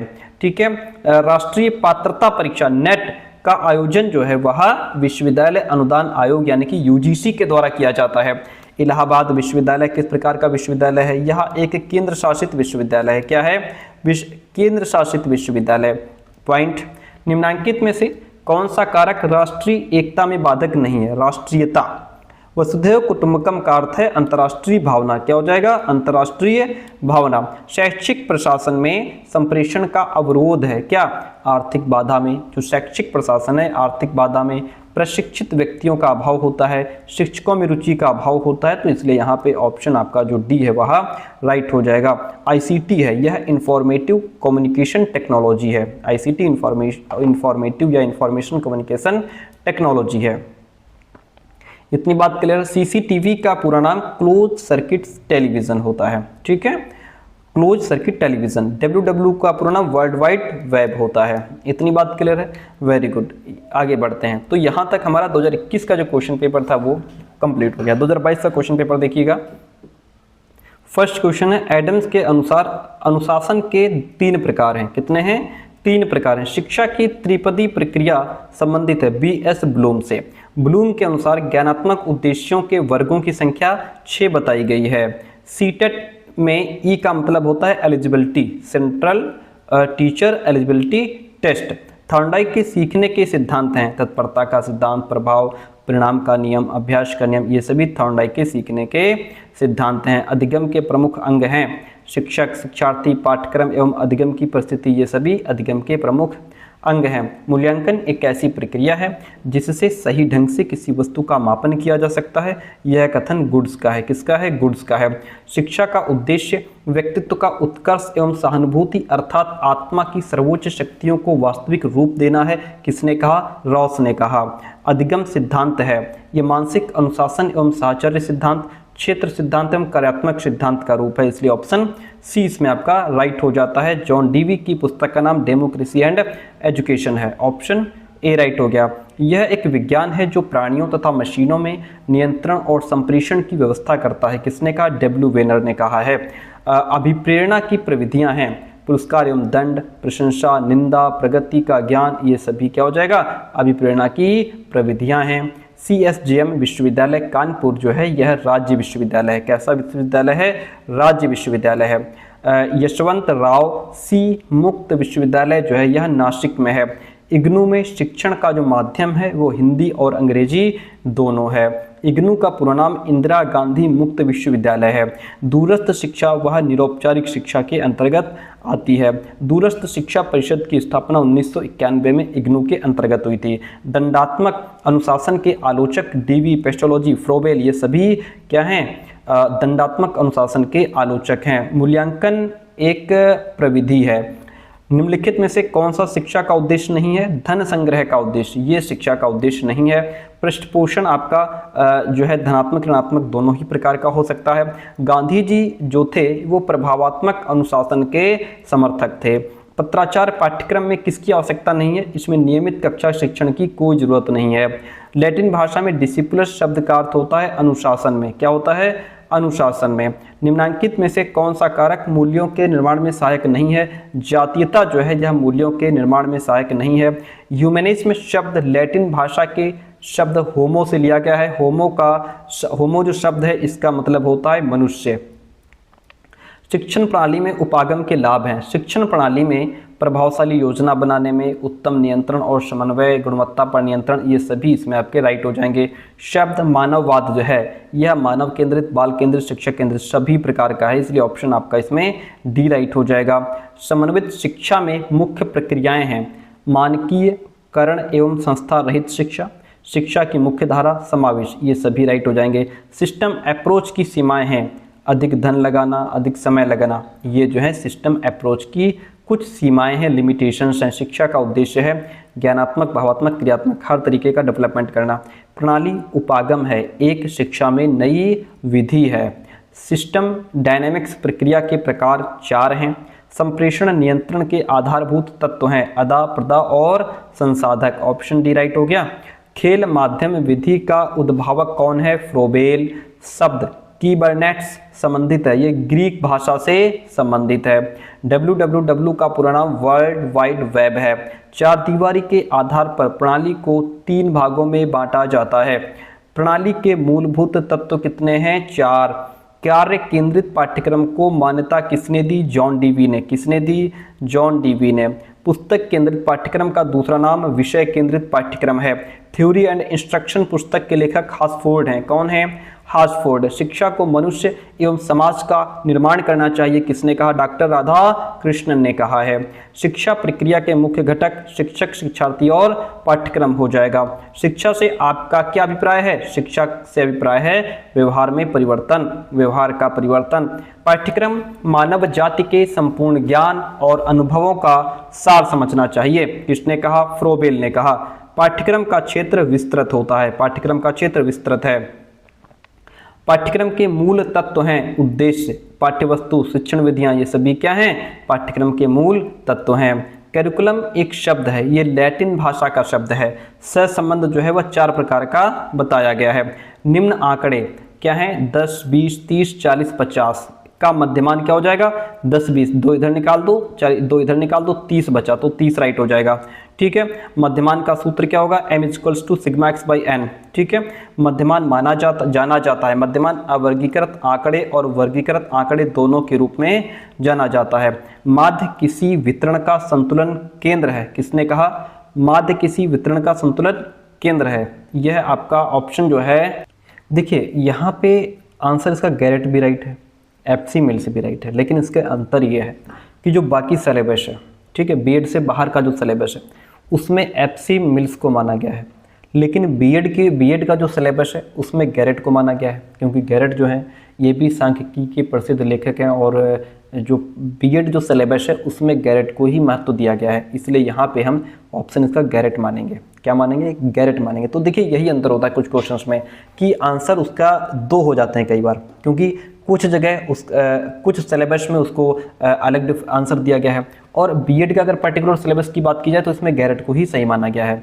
सांख्यिकी के क्षेत्र में आंकड़े के प्रकार हैं, तो सांख्यिकी के क्षेत्र में गुणात्मक और मात्रात्मक दोनों ही आंकड़ों के प्रकार हैं। आंकड़ों की व्यवस्था के प्रकार हैं 3। सांख्यिकी अनुमान एवं संभावनाओं का विज्ञान है, यह स्टेटमेंट बोर्डिंगटन का है।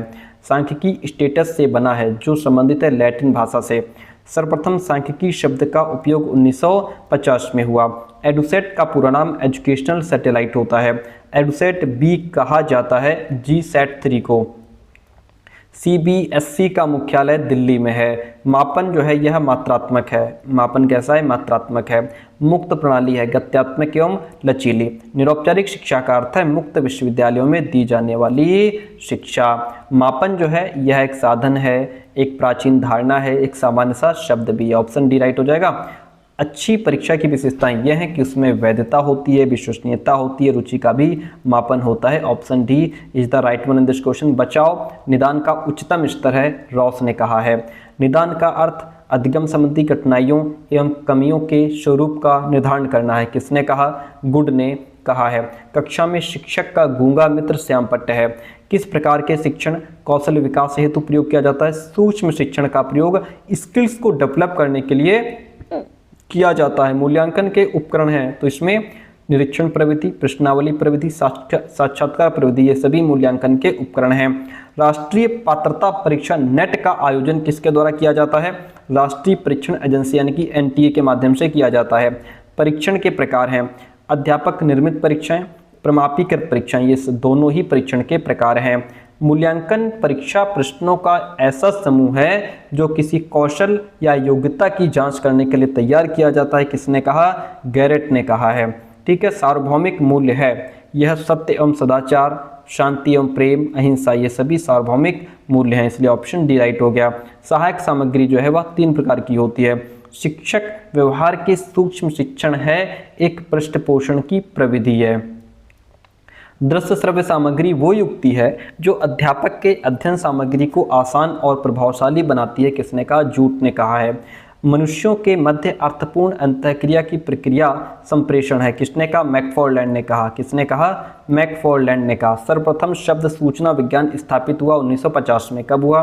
1950 में। सर्वप्रथम फोटोस्टेट का आविष्कार 1900। ICT का पूरा नाम information and communication technology, information and communication technology. शिक्षा मनोविज्ञान का प्रयोग होता है सभी शैक्षिक प्रक्रिया को समझने में। संप्रेषण के स्तर हैं 3, संप्रेषण के 3 स्तर हैं। विद्यालय द्वारा हुए बालक के व्यवहार परिवर्तनों के विषय में साक्ष्यों के संकलन और उनकी व्याख्या करने की प्रक्रिया ही मूल्यांकन है, ऐसा क्वेलेन एंड हन्ना कहते हैं।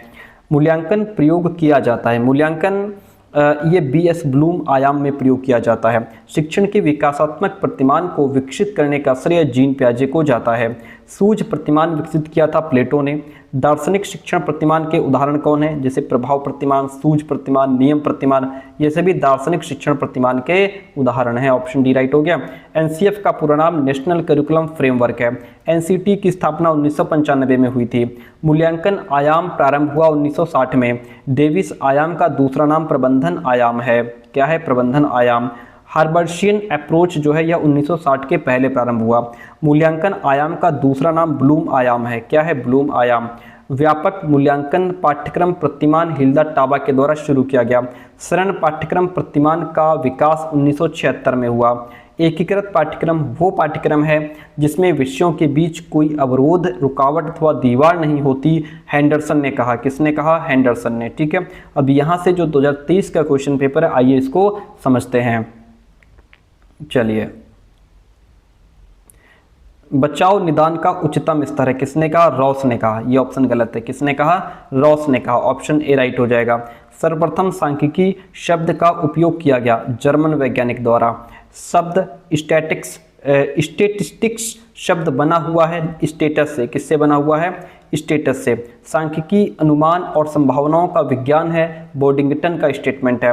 माध्य किसी वितरण का संतुलन केंद्र है। किसने परिभाषित किया था? तो ये डेफिनेशन गैरेट के साथ जाती है। केंद्रीय प्रवृत्ति के प्रकार हैं 3। मध्यमान का सूत्र है m=σx/n। आंकड़े जो हैं 15, 17, 18, 22, 23 का मध्यमान आपका 19 आएगा। ठीक है, चाहे तो उसको निकाल के देख लो। 15, 16, 17, 15 के बाद 17, फिर 18 है, उसके बाद 22 है, फिर 23 है। तो इसका मध्यमान निकाला जाएगा। मध्यमान निकालिएगा 19 ही आएगा। आंकड़े हैं 15, 21, 17, 13, 22, 25, 18 का मध्यांक चौथा आएगा। ठीक है, क्या आएगा? चौथा। 3 नंबर इधर निकाल देना, 3 इधर, बीच का जो चौथा बचेगा वो 13 आएगा। सांख्यिकी के क्षेत्र में आंकड़ों का प्रकार गुणात्मक और मात्रात्मक दोनों ही तरीके से होता है। निम्नलिखित में से कौन सा एक विश्वसनीय माप है? मध्यमान एक विश्वसनीय माप माना जाता है। सहसंबंध गुणांक ज्ञात करने की विधि ए और बी, यानी कि स्थिति अंतर विधि और प्रोडक्ट विधि दोनों ही इसमें शामिल हैं, इसलिए ऑप्शन जो सी है वह राइट हो जाएगा। वसुधैव कुटुंबकम का अर्थ होता है अंतर्राष्ट्रीय भावना। वसुधैव कुटुंबकम का अर्थ होता है अंतर्राष्ट्रीय भावना। अभिक्रमित अनुदेशन विकसित किया गया, स्किनर के द्वारा शुरू किया गया। व्यक्तिगत शिक्षा का केंद्र है स्कूल और घर, ये दोनों ही व्यक्तिगत शिक्षा के केंद्र हैं। ठीक है, NCTE का पूरा नाम है national council for teacher education. Rajshri Tandon खुला विश्वविद्यालय प्रयागराज में है। कहाँ है? प्रयागराज में है। CSJM विश्वविद्यालय कानपुर के परीक्षा नियंत्रण डॉक्टर राकेश कुमार हैं। विद्यालय बच्चों का बाग है, ऐसा फ्रोबेल कहते हैं। कौन कहते हैं? ऐसा फ्रोबेल कहते हैं। NCF का पूरा नाम नेशनल करिकुलम फ्रेमवर्क है। वैल्यू शब्द लैटिन भाषा के किस शब्द से लिया गया है? वेलेर शब्द से लिया गया है। किस शब्द से? वेलेर शब्द से। साइट का पूरा नाम है सैटेलाइट इंस्ट्रक्शनल टेलीविजन एक्सपेरिमेंट, इसलिए ऑप्शन सी राइट हो जाएगा यहाँ पे। ओके, अगला देखिए। गांधी जी के अनुसार 3H का अर्थ है हेड, हैंड, हार्ट। प्रोजेक्टर विधि किलपैट्रिक ने दी। प्रोजेक्ट विधि किसने दी है? किलपैट्रिक ने दी है। शिक्षा एक त्रिपदी प्रक्रिया है, किसने सिद्ध किया? जॉन डीवी ने। कुर्रेर शब्द किस भाषा से लिया गया है? कुर्रेर शब्द लैटिन भाषा से लिया गया है। इतनी बात क्लियर है? Very good. अगला प्रश्न देखिए। पाठ्यक्रम संरचना आधारित है। पाठ्यक्रम संरचना दर्शन शास्त्र पर, मनोविज्ञान पर, समाजशास्त्र पर, इन सभी पर आधारित है। ऑप्शन डी आपका राइट हो गया। प्रोफेसर हॉर्न के अनुसार शिक्षा प्रक्रिया के 2 तत्व बताए गए हैं। कितने तत्व बताए गए हैं? 2 तत्व बताए गए हैं। शिक्षा का अर्थ है व्यवहार में परिवर्तन। मापन का क्षेत्र जो है वह व्यापक भी होता है, सीमित भी होता है, इसलिए दोनों ही यहाँ पे राइट हो जाएंगे। पाठ्यक्रम में वे सभी क्रियाएं सम्मिलित हैं जिनका हम शिक्षा के उद्देश्यों की प्राप्ति के लिए विद्यालय में उपयोग करते हैं। किसने कहा? मुनरो का स्टेटमेंट है। मुनरो का स्टेटमेंट है। पाठ्यक्रम संबंधित है किससे? मूल्यांकन प्रणाली से, शिक्षा प्रणाली से, शिक्षा के उद्देश्यों सभी से संबंधित है। पाठ्यक्रम को प्रभावित करने वाला जो घटक है परीक्षा प्रणाली, शासन पद्धति, सामाजिक परिवर्तन, ये सभी पाठ्यक्रम को प्रभावित करने वाले घटक हैं। माध्यमिक शिक्षा आयोग के अनुसार पाठ्यक्रम सिद्धांतों की संख्या 5 बताई गई है। परीक्षा केंद्रित पाठ्यक्रम है, एक दोष बताया गया है। ठीक है, यानी कि बच्चों के लिए अच्छा नहीं है। केंद्रित पाठ्यक्रम बच्चे की महत्वपूर्ण व्यक्तिगत एवं सामाजिक समस्याओं से जुड़ा हुआ है। किसने कहा? जेम्स एम ली ने कहा है। निम्नलिखित में से कौन सा शिक्षा का उद्देश्य नहीं है? धन संग्रह का उद्देश्य शिक्षा का उद्देश्य नहीं है। छिपा हुआ जो हिडन करिकुलम है एक प्रकार का निरौपचारिक शिक्षा का प्रकार माना गया है। मूल्यांकन जो है वह एक सतत प्रक्रिया है। मूल्यांकन एक मात्रात्मक प्रक्रिया है, निरंतर चलने वाली मात्रात्मक प्रक्रिया है। अधिगम अनुभवों के चयन का आधार वैधता, व्यापकता, विविधता ये सभी हो जाएगा। विषय केंद्रित पाठ्यक्रम का दूसरा नाम पुस्तक केंद्रित पाठ्यक्रम है। 2-3 बार क्वेश्चन ये पूछ लिया गया है। PRB का पूरा नाम मनोविज्ञान अनुसंधान ब्यूरो है, साइकोलॉजी रिसर्च ब्यूरो है। पाठ्यक्रम चयन एवं निर्माण हेतु मापदंड क्या है? छात्रों की रुचि, क्रियाशीलता का समावेश, बाल केंद्रित शिक्षा, इसलिए यहाँ पे ऑप्शन डी राइट हो जाएगा। प्रणाली उपागम एक ऐसी प्रविधि है जिसका उद्देश्य पाठ्यक्रम संबंधित समस्याओं को सुलझाने के लिए सर्वाधिक प्रभावशाली तथा आर्थिक रूप से बुद्धिमत्तापूर्ण विधि की खोज करना है। किसने कहा? ट्वेलकर ने कहा। किसने कहा? ट्वेलकर का स्टेटमेंट है। मूल्यांकन का प्रयोग किया जाता है, सभी बालकों के लिए किया जाता है। शिक्षा मनोविज्ञान संपूर्ण शैक्षिक प्रक्रिया में सहायक है। एंड नेक्स्ट वन है शिक्षण का प्रशासनिक प्रतिमान 1981 में विकसित किया गया। शिक्षण का प्रदर्शन प्रतिमान टॉयलर के द्वारा विकसित किया गया। नेक्स्ट वन इज निकोल्स एवं निकोल्स के अनुसार पाठचर्या विकास प्रक्रिया के 4 पद हैं। पृष्ठपोषण जो है वह 2 प्रकार का होता है, धनात्मक ऋणात्मक। एडम्स के अनुशासन के कितने प्रकार हैं? 3। लक्ष्य स्थिति को प्रथम व्यवहार भी कहा जाता है। प्रणाली के मूलभूत तत्व अदा और प्रदा हैं। आउटपुट इनपुट है। कार्य केंद्रित पाठ्यक्रम से संबंधित है प्रोजेक्ट विधि से। गांधी जी समर्थन करते थे, शिल्पकला केंद्रित पाठ्यक्रम का समर्थन करते थे। अनुभव केंद्रित पाठ्यक्रम का समर्थन जॉन डीवी के द्वारा किया गया। बुनियादी शिक्षण प्रतिमान जो है वह रॉबर्ट क्लेसर के द्वारा विकसित किया गया। खेल द्वारा शिक्षा विधि की खोज किसने की? फ्रॉबेल ने। सूझ प्रतिमान का विकास प्लेटो के द्वारा किया गया। कंप्यूटर आधारित शिक्षण प्रतिमान विकसित किया गया है 1966 में। अंतः प्रक्रिया शिक्षण प्रतिमान है, एक सामाजिक प्रतिमान है, एक सामाजिक प्रतिमान है। मॉडल ऑफ टीचिंग पुस्तक के लेखक BR जोयस हैं। व्यवहार परिवर्तन प्रतिमान को प्रस्तुत किया गया BF स्किनर के द्वारा। शिक्षा की 4 स्तंभों का विचार किसके द्वारा सुझाया गया था? यूनेस्को के द्वारा। औपचारिक शिक्षा संबंधित है विद्यालयी शिक्षा से। बेसिक स्कूल के प्रणेता गांधी जी हैं। किंडरगार्टन के जनक फ्रोबेल हैं। किंडरगार्टन के जनक फ्रोबेल हैं। ह्यूमनिज्म शब्द किस शब्द से आया है? तो ये होमो शब्द से आया है। किस शब्द से आया है? होमो शब्द से आया है। जो ऑप्शन इसमें बी है वह आपका राइट हो जाएगा। मूल्यांकन का उपकरण क्या होगा? मूल्यांकन में जांच, सूची, साक्षात्कार और अवलोकन प्रविधि ये सब आ जाता है, इसलिए ऑप्शन डी राइट हो जाएगा। और ह्यूमनिज्म जो है ये होमो शब्द से आया है। आगे लीजिए। फिलोस शब्द का अर्थ होता है मन। निम्नलिखित में से कौन सा राज्य का शैक्षिक काम नहीं है? आर्थिक संसाधनों की व्यवस्था करना राज्य का शैक्षिक कार्य नहीं है। डिसिप्लिन शब्द संबंधित है लैटिन भाषा से। निम्नलिखित में से कौन सा कारक मूल्यों के निर्माण में सहायक नहीं है? जातीयता मूल्यों के निर्माण में सहायक नहीं है। सिस्टम डायनामिक्स में कितनी प्रक्रियाएं हैं? 4। समन्वित शिक्षा की प्रक्रियाएं हैं तो इसमें मानकीकरण एवं संस्था रहित शिक्षा, शिक्षा की मुख्य धारा में समावेश, दोनों ही क्रियाएं इंक्लूड हो जाती हैं। उपयुक्त दोनों राइट हो जाएगा। प्रकृतिवाद के समर्थक कौन है? रूसो, लैमार्क, डार्विन, ये सभी प्रकृतिवाद के समर्थक हैं।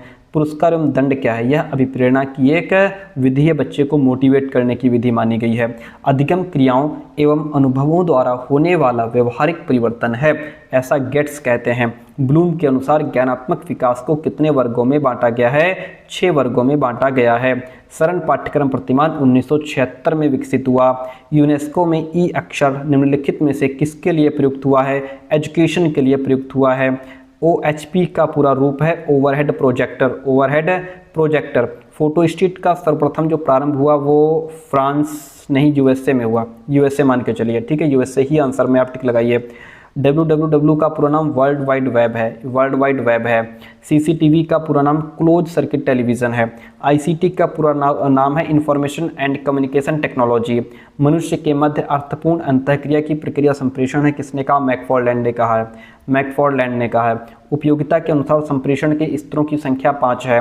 शैक्षिक प्रशासन में संप्रेषण का मुख्य अवरोध है आर्थिक समस्या आ जाती है, प्रशिक्षित व्यक्तियों का अभाव होता है, तकनीकी समस्या रहती है, इसलिए ऑप्शन जो डी है वहाँ राइट हो जाता है।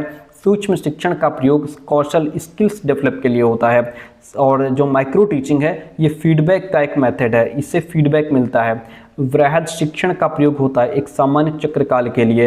एनसीईआरटी का पूरा नाम national council of education research and training है। बहुत कंसंट्रेट होके पढ़िए, बहुत फास्ट चल रहे हैं। शिक्षण कक्ष में कौन सा शिक्षक का गूंगा मित्र है? श्यामपट्ट गूंगा मित्र है। ठीक है, शिक्षा एक प्रक्रिया है जिसके द्वारा बालक की आंतरिक शक्तियों को बाहर लाया जाता है, फ्रोबेल ने कहा। किसने कहा? फ्रोबेल ने कहा। शिक्षा क्या है? शिक्षा एक विकास की प्रक्रिया है, शिक्षा एक पाठ्य वस्तु है, शिक्षा एक सामाजिक परिवर्तन एवं नियंत्रण का यंत्र है, इसलिए ऑप्शन डी राइट हो जाएगा। एंड उसके बाद क्वेश्चन नंबर 98 कहता है शिक्षा व्यक्ति की उस पूर्णता का विकास है जिसकी उसमें क्षमता है। किसने कहा? उपयुक्त में से कोई नहीं है। ठीक है, चलिए अच्छा ठीक है।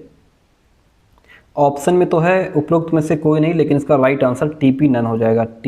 अगर पूछ ले तो टीपी नन। ठीक है, क्या हो जाएगा? टीपी नन, ये इसके राइट आंसर है। टीपी नन इसमें ऑप्शन में है नहीं। ओके, इग्नू का प्रथम शब्द जो है वो प्रधानमंत्री यानी कि इंदिरा गांधी के नाम पर यह विश्वविद्यालय पड़ा, तो इंदिरा गांधी यानी प्रधानमंत्री को सूचित करता है। ओके, दो या दो से अधिक व्यक्तियों का तुलनात्मक अध्ययन करने की व्यवस्थित प्रक्रिया परीक्षण कहलाती है, ऐसा बीएस ब्लूम ने कहा है। अभी आ गया हमारा 2024 का क्वेश्चन पेपर। 2024 का क्वेश्चन पेपर देखिएगा, बहुत इंपॉर्टेंट, बहुत अच्छा क्वेश्चन पेपर। और व्यवस्था विश्लेषण दृष्टिकोण के संबंध में कौन सा गलत है? व्यवस्था विश्लेषण दृष्टिकोण के संबंध में प्रभावी परीक्षणों से संबंधित नहीं है, ये ऑप्शन इसमें आपका गलत हो जाएगा। एक व्यवस्था में अंतःक्रिया किसके बीच की जाती है? तो ये आपका मानव संसाधन, भौतिक संसाधन, वित्तीय संसाधन, इन सभी के बीच में की जाती है, इसलिए यहाँ पे ऑप्शन आपका डी राइट हो जाएगा। मानवतावादी दृष्टिकोण जो है यह बाल मनोविज्ञान से प्रभावित है। किससे प्रभावित है? बाल मनोविज्ञान से प्रभावित है। आगे बढ़ेंगे, नेक्स्ट क्वेश्चन। अब देखिए, इसमें जो पिछली बार 2024 में पहली बार ऐसा हुआ कि बीएड में भी आपका ये जो थर्ड पेपर है इसमें कथन और कारण, जैसे आपका सीटेट में पूछता है उसी तरीके से कथन और कारण वाले क्वेश्चंस पूछे गए हैं। तो आपको यहाँ पे इस क्वेश्चन पेपर को ध्यान से पढ़ना होगा। कथन कहता है कि मानवतावादी दृष्टिकोण शिक्षार्थियों की संज्ञानात्मक और भावनात्मक क्षमताओं के विकास पर जोर देता है। ये क्या है? ये आपका कथन हो जाएगा। ठीक है, मानवतावादी दृष्टिकोण बच्चे के समग्र विकास को बढ़ावा देता है, तो यहाँ पे ए सही है। और जो यहाँ पे आर है ये इसको एक्सप्लेन करने का काम कर रहा है, इसलिए ऑप्शन ए इसमें राइट हो जाएगा। आगे बढ़ेंगे तो नेक्स्ट क्वेश्चन मिलेगा, मानवतावादी दृष्टिकोण के प्रमुख घटकों को पहचानिए। तो वह है बाल केंद्रित शिक्षा शास्त्र, बाल क्षमताएं, उदार वातावरण, ये सभी इसमें आपके राइट हो जाते हैं। Very good. आगे बढ़ते हैं तो नेक्स्ट क्वेश्चन हमको मिलेगा, एकीकृत दृष्टिकोण का संबंध है अलग अलग विषयों की संख्या कम करना, इसलिए ऑप्शन सी राइट हो जाता है। आगे बढ़ेंगे, नेक्स्ट क्वेश्चन मिलेगा, सामाजिक अध्ययन किसका उदाहरण है? अंतर्विषयक का उदाहरण है। पाठचर्या विकास की प्रक्रिया में कितने प्रमुख चरण होते हैं? पाठचर्या विकास की प्रक्रिया में 7 मुख्य चरण बताए गए हैं। अगला प्रश्न फिर उसी तरीके का है, पाठ्यक्रम विकास एक विशेष कार्य है। ठीक है, इसमें प्राप्त किए जाने वाले उद्देश्यों के बारे में व्यवस्थित सोच की आवश्यकता होती है। बिल्कुल बात सही है, ए सही है, आर ए की सही व्याख्या करता है, ऑप्शन ए राइट हो गया। ओके, इतनी बात क्लियर है, वेरी गुड। पाठ्यक्रम विकसित करने के लिए निम्नलिखित का मूल्यांकन किया जाना चाहिए। किसका? महसूस की गई ज़रूरतें, वास्तविक ज़रूरतें, अवलोकित आवश्यकताएं, इन सभी का मूल्यांकन किया जाता है, इसलिए ऑप्शन डी राइट हो जाएगा। आगे बढ़ेंगे, आवश्यकता मूल्यांकन के संबंध में कौन सा गलत है? यह अन्य चरणों से संबंधित नहीं है, ये बात गलत है। शैक्षिक उद्देश्यों को तैयार करते समय कौन सी सावधानी नहीं है? उपयुक्तता, ये सावधानी नहीं है। बाकी मिलान, शब्दांकन, सृजन, ये हर चीज़ आपको ध्यान में रखनी चाहिए। सामग्री चयन के लिए मानदंड नहीं है, लचीला जो है यह कोई मानदंड नहीं है। ओके, विषय वस्तु को व्यवस्थित करने के लिए विभिन्न पहलुओं की पहचान करें। विषय वस्तु को व्यवस्थित करने के लिए आपको अनुक्रमण, निरंतरता, एकीकरण, इन सभी चीज़ों पे ध्यान देना होगा, इसलिए ऑप्शन डी राइट हो जाता है। ओके, अगला प्रश्न लीजिए, कथन ए कहता है कि पाठ्यक्रम विकास में सीखने के अनुभवों का चयन करना एक महत्वपूर्ण कदम है। कारण कहता है कि यह शिक्षण अधिगम की प्रक्रिया, टीचिंग लर्निंग प्रोसेस को संदर्भित करता है। ए सही है, आर ए की सही व्याख्या है। ओके, इतनी बात क्लियर है, वेरी गुड। अगला प्रश्न, पाठ्यक्रम के मूल्यांकन की कौन सी विशेषता नहीं है? पर्याप्त नैदानिक मूल्य, यह पाठ्यक्रम के मूल्यांकन की विशेषता नहीं है।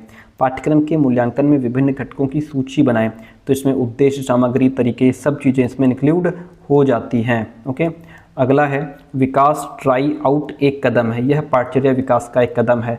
एनसीएफ लागू हुआ, एनसीएफ कब लागू हुआ? एनसीएफ 2005 में लागू हुआ। एनसीटीई कब लागू हुआ? एनसीएफटीई 2009 में लागू हुआ। नेक्स्ट है पाठचर्या विकास का आगमनात्मक दृष्टिकोण कौन देता है? हिल्दा टाबा। कथन ए, उसके बाद कथन ए कहता है कि पाठचर्या योजना गतिविधियों की एक श्रृंखला है। कारण कहता है यह एक प्रक्रिया है जिसमें विभिन्न स्तरों पर प्रतिभागी निर्णय लेते हैं। ठीक है, तो यहाँ पे ए सही है, आर ए की सही व्याख्या कर रहा है। ओके, चलिए आगे बढ़ते हैं। नेक्स्ट क्वेश्चन हमारा कहता है, क्या कहता है कि पाठ्यक्रम के सामाजिक आधार के संबंध में कौन सा गलत है? पाठचर्या के सामाजिक आधार, समाजीकरण प्रक्रिया से कोई सरोकार नहीं, ये बिल्कुल सरासर गलत है, क्योंकि सामाजिक आधार है तो पाठचर्या समाजीकरण प्रक्रिया के साथ सरोकार तो होगा ही होगा। ठीक है, अगला क्वेश्चन लीजिए। पाठचर्या विकास के मनोवैज्ञानिक आधार के संबंध में कौन सा एक सार्थक नहीं है? इसमें पाठ्यक्रम विकास प्रक्रिया में सहायता के लिए कोई सिद्धांत नहीं है, ये गलत है, क्योंकि पाठ्यक्रम विकास प्रक्रिया में सहायता के लिए सिद्धांत दिए गए हैं। इतनी बात यहाँ पे होती है क्लियर, और हम बढ़ेंगे आगे। पाठचर्या विकास को प्रभावित करने वाला प्रमुख दर्शन कौन सा नहीं है? प्रकृतिवाद नहीं है, बाकी सब हैं। सब नहीं वाले क्वेश्चन पूछ रहा है। अंतर्दृष्टि एवं दूरदर्शिता योगदान है, यह पाठचर्या की दार्शनिक नींव का योगदान है। पाठचर्या का प्रमुख आधार कौन सा नहीं है? पाठचर्या का राजनीतिक आधार, ये प्रमुख आधार नहीं है। ठीक है, यानी कि सब यही पूछ रहा है कि कौन सा नहीं है, कौन सा नहीं है, यानी कि अगर आपने ठीक से और डीपली पढ़ा होगा तभी प्रश्न का आंसर कर पाएंगे। भारतीय संविधान में कौन सा मूल्य सम्मिलित नहीं है? भ्रातृत्व तो नहीं है, बाकी न्याय, समता, धर्म निरपेक्षता सभी सम्मिलित हैं। पाठचर्या विकास का कौन सा प्रतिमान नहीं है? SMCR प्रतिमान नहीं है, बाकी आपने प्रशासनिक प्रतिमान पढ़ा, तृणमूल प्रतिमान पढ़ा, हिल्दा टाबा का प्रदर्शन प्रतिमान पढ़ा, ये सब चीज़ें आपने पढ़ी हैं। तृणमूल स्तर प्रतिमान को इस नाम से भी जाना जाता है, इसको बॉटम अप प्रतिमान भी कहते हैं। प्रशासनिक प्रतिमान किसके द्वारा दिया गया? तो ये साइलर, अलेक्जेंडर और लुइस के द्वारा दिया गया है। तृणमूल प्रतिमान किसके द्वारा दिया गया था? हिल्दा टाबा के द्वारा। किसने कहा? पाठचर्या एक कलाकार यानी कि शिक्षक के हाथ में अपनी सामग्री यानी छात्र को अपने स्टूडियो यानी कि शैक्षिक संस्थान में अपने आदर्शों यानी कि उद्देश्यों के अनुसार ढालने का उपकरण है, ऐसा कनिंघम कहते हैं। कौन कहते हैं? कनिंघम। अगला पॉइंट लीजिए, वेरी इंपॉर्टेंट। एक प्रतिमान पाठचर्या डिजाइन के लिए एक प्रारूप है। यह पाठचर्या निर्माण को एक या अधिक प्रमुख पाठचर्या घटकों का डिजाइन करने, पुनः आकार देने, पुनर्व्यवस्थित करने का संदर्भित करता है, करने को संदर्भित करता है। तो यहाँ पे ए सही है, आर ए की सही व्याख्या कर रहा है, इसलिए ऑप्शन ए राइट हो जाता है। इतनी बात क्लियर है, वेरी गुड। अगला प्रश्न नीचे कहता है curriculum development theory and practice नामक पुस्तक जो है वह हिल्दा टाबा के द्वारा लिखी गई है। किसके द्वारा? हिल्दा टाबा के द्वारा। एंड तृणमूल प्रतिमान के संबंध में कौन सा सही नहीं है? पाठचर्या विकास के लिए एक आगमनात्मक दृष्टिकोण है, यह तृणमूल प्रतिमान के संबंध में सही नहीं है। तृणमूल प्रतिमान में कितने प्रमुख चरण हैं? इसमें 7 चरण हैं। कितने? 7 चरण हैं। तृणमूल प्रतिमान का कौन सा प्रमुख कदम नहीं है? तो सामाजिक अंतःक्रिया तृणमूल प्रतिमान का प्रमुख कदम नहीं है, बाकी ये सारी चीज़ें इसमें इंक्लूड हैं। ओके, सारे क्वेश्चंस यही पूछ रहा है कि इसमें ये नहीं है, वो नहीं है, ये नहीं है, यानी कि अगर आपने बहुत अच्छे से पढ़ा है तभी आप उसमें से गलत ढूंढ पाएंगे। अच्छा जो है पॉजिटिव चीज़ कौन सा है वो तो ढूंढ लेंगे, कौन सा नहीं है ये ढूंढना बहुत मुश्किल होता है। प्रशासनिक प्रतिमान के अनुसार लक्ष्य निर्धारित किए जाने चाहिए। तो प्रशासनिक प्रतिमान के अनुसार समाज की आवश्यकता के हिसाब से, शिक्षार्थी की आवश्यकता के हिसाब से, ज्ञान का प्रकार के हिसाब से क्या करना चाहिए? हमें लक्ष्य निर्धारित किए जाने चाहिए। ऑप्शन डी राइट हो गया। और अगला पॉइंट कहता है कि निम्नलिखित को व्यवस्थित करेंगे। तो पहले क्या आएगा? पहले आएगा हमारा, पहले हमें लक्ष्य निर्धारित करना चाहिए। पहले क्या करना चाहिए? लक्ष्य हमें निर्धारित करना चाहिए। फिर उसके बाद हमें उसका डिजाइन तैयार करना चाहिए। क्या करना चाहिए? फिर उसके बाद हमें डिजाइन तैयार करना चाहिए। उसके बाद हम उसको कार्यान्वयन करें, यानी कि जो पाठचर्या तैयार हुई है अब उस पर हम काम करें, उसको व्यवहार में लाएं, बच्चों को पढ़ाएं, फिर उसका मूल्यांकन करें कि देखें वो कितनी सही है और कितनी गलत है। ठीक है, तो इस तरीके से हमारा जो सी ऑप्शन है वह राइट हो जाएगा। ओके, इतनी बात क्लियर है, वेरी गुड। आगे बढ़ते हैं। प्रदर्शन प्रतिमान किसके द्वारा दिया गया? टाइलर के द्वारा दिया गया। प्रदर्शन प्रतिमान के संबंध में कौन सा गलत है? यह नियोजन चरणों पर विशेष ध्यान देने के लिए जाना जाता है, यही बात इसमें गलत है। आगे बढ़ेंगे। एंड प्रदर्शन प्रतिमान में गलत स्क्रीन की पहचान करें। तो इसमें देखिए दार्शनिक और वैज्ञानिक ना तो ए और ना ही बी दोनों ही सही हो जाएगा। ना तो ए है ना तो बी है। आईसीटी का पूरा नाम इंफॉर्मेशन एंड कम्युनिकेशन टेक्नोलॉजी होता है। एंड कथन ए कहता है कि उद्देश्य निर्धारण पाठ्यक्रम डिजाइनिंग का पहला चरण है। सीखने के अनुभवों का चयन करने के लिए यह आवश्यक है। ए सही है, आर ए की सही व्याख्या करता है। पाठ्यचर्या सामग्री संदर्भित है, तो यह संसाधन, तरीके, अंतरक्रियात्मक शिक्षा शास्त्र इन सभी पर आधारित है। पाठ्यचर्या के रूप उपलब्ध हैं, तो इसमें केंद्रीकृत विकेंद्रीकृत दोनों ही तरीके से रूप उपलब्ध हैं। ठीक है, विकेंद्रीकृत पाठ्यचर्या का कौन सा रूप नहीं है? एकाग्रता विकेंद्रीकरण का। केंद्रीकरण का तात्पर्य केंद्रीय निकाय द्वारा निर्णय लेने से नहीं है। तो ये पाठ्यचर्या की विषय वस्तु, बजट को नियंत्रित करता है और शैक्षिक सुविधाओं का निर्माण करता है। तो यहाँ पे ऑप्शन आपका जो डी है वह राइट हो जाएगा। ये क्वेश्चन पेपर आपको सभी क्वेश्चन पेपर से थोड़ा सा डिफरेंट लग रहा होगा। फिर कथन कहता है नैतिक और मूल्य शिक्षा पाठ्यचर्या का एक आवश्यक हिस्सा होना चाहिए। यह छिपे हुए रूप में हो सकता है। बिल्कुल सही बात है, ए सही है, आर ए की सही व्याख्या कर रहा है।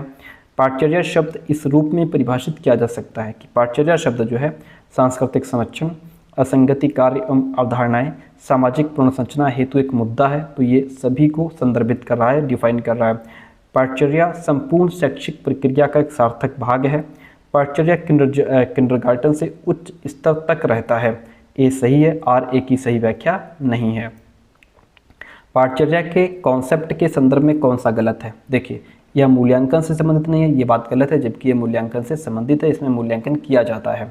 शब्द पाठ्यचर्या को प्रत्यायित करने हेतु कौन सा एक आधार सार्थक भूमिका निभाता है? दार्शनिक आधार एक सार्थक भूमिका निभाता है। पाठ्यचर्या को क्रियात्मक रूप से परिभाषित किया जा सकता है समग्र अनुभव के माध्यम से।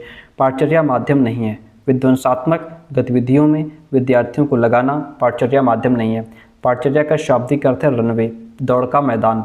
किसने पाठ्यचर्या को एक शैक्षिक कार्यक्रम के रूप में वर्णित किया है? हिल्दा टाबा ने।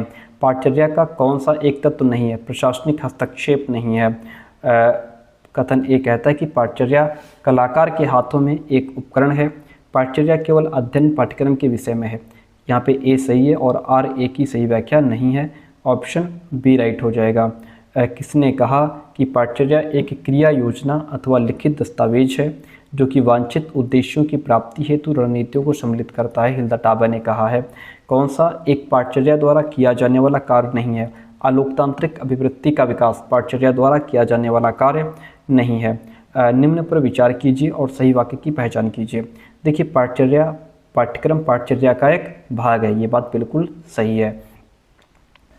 कौन सा एक पाठ्यचर्या की गणितीय व्याख्या में सही है?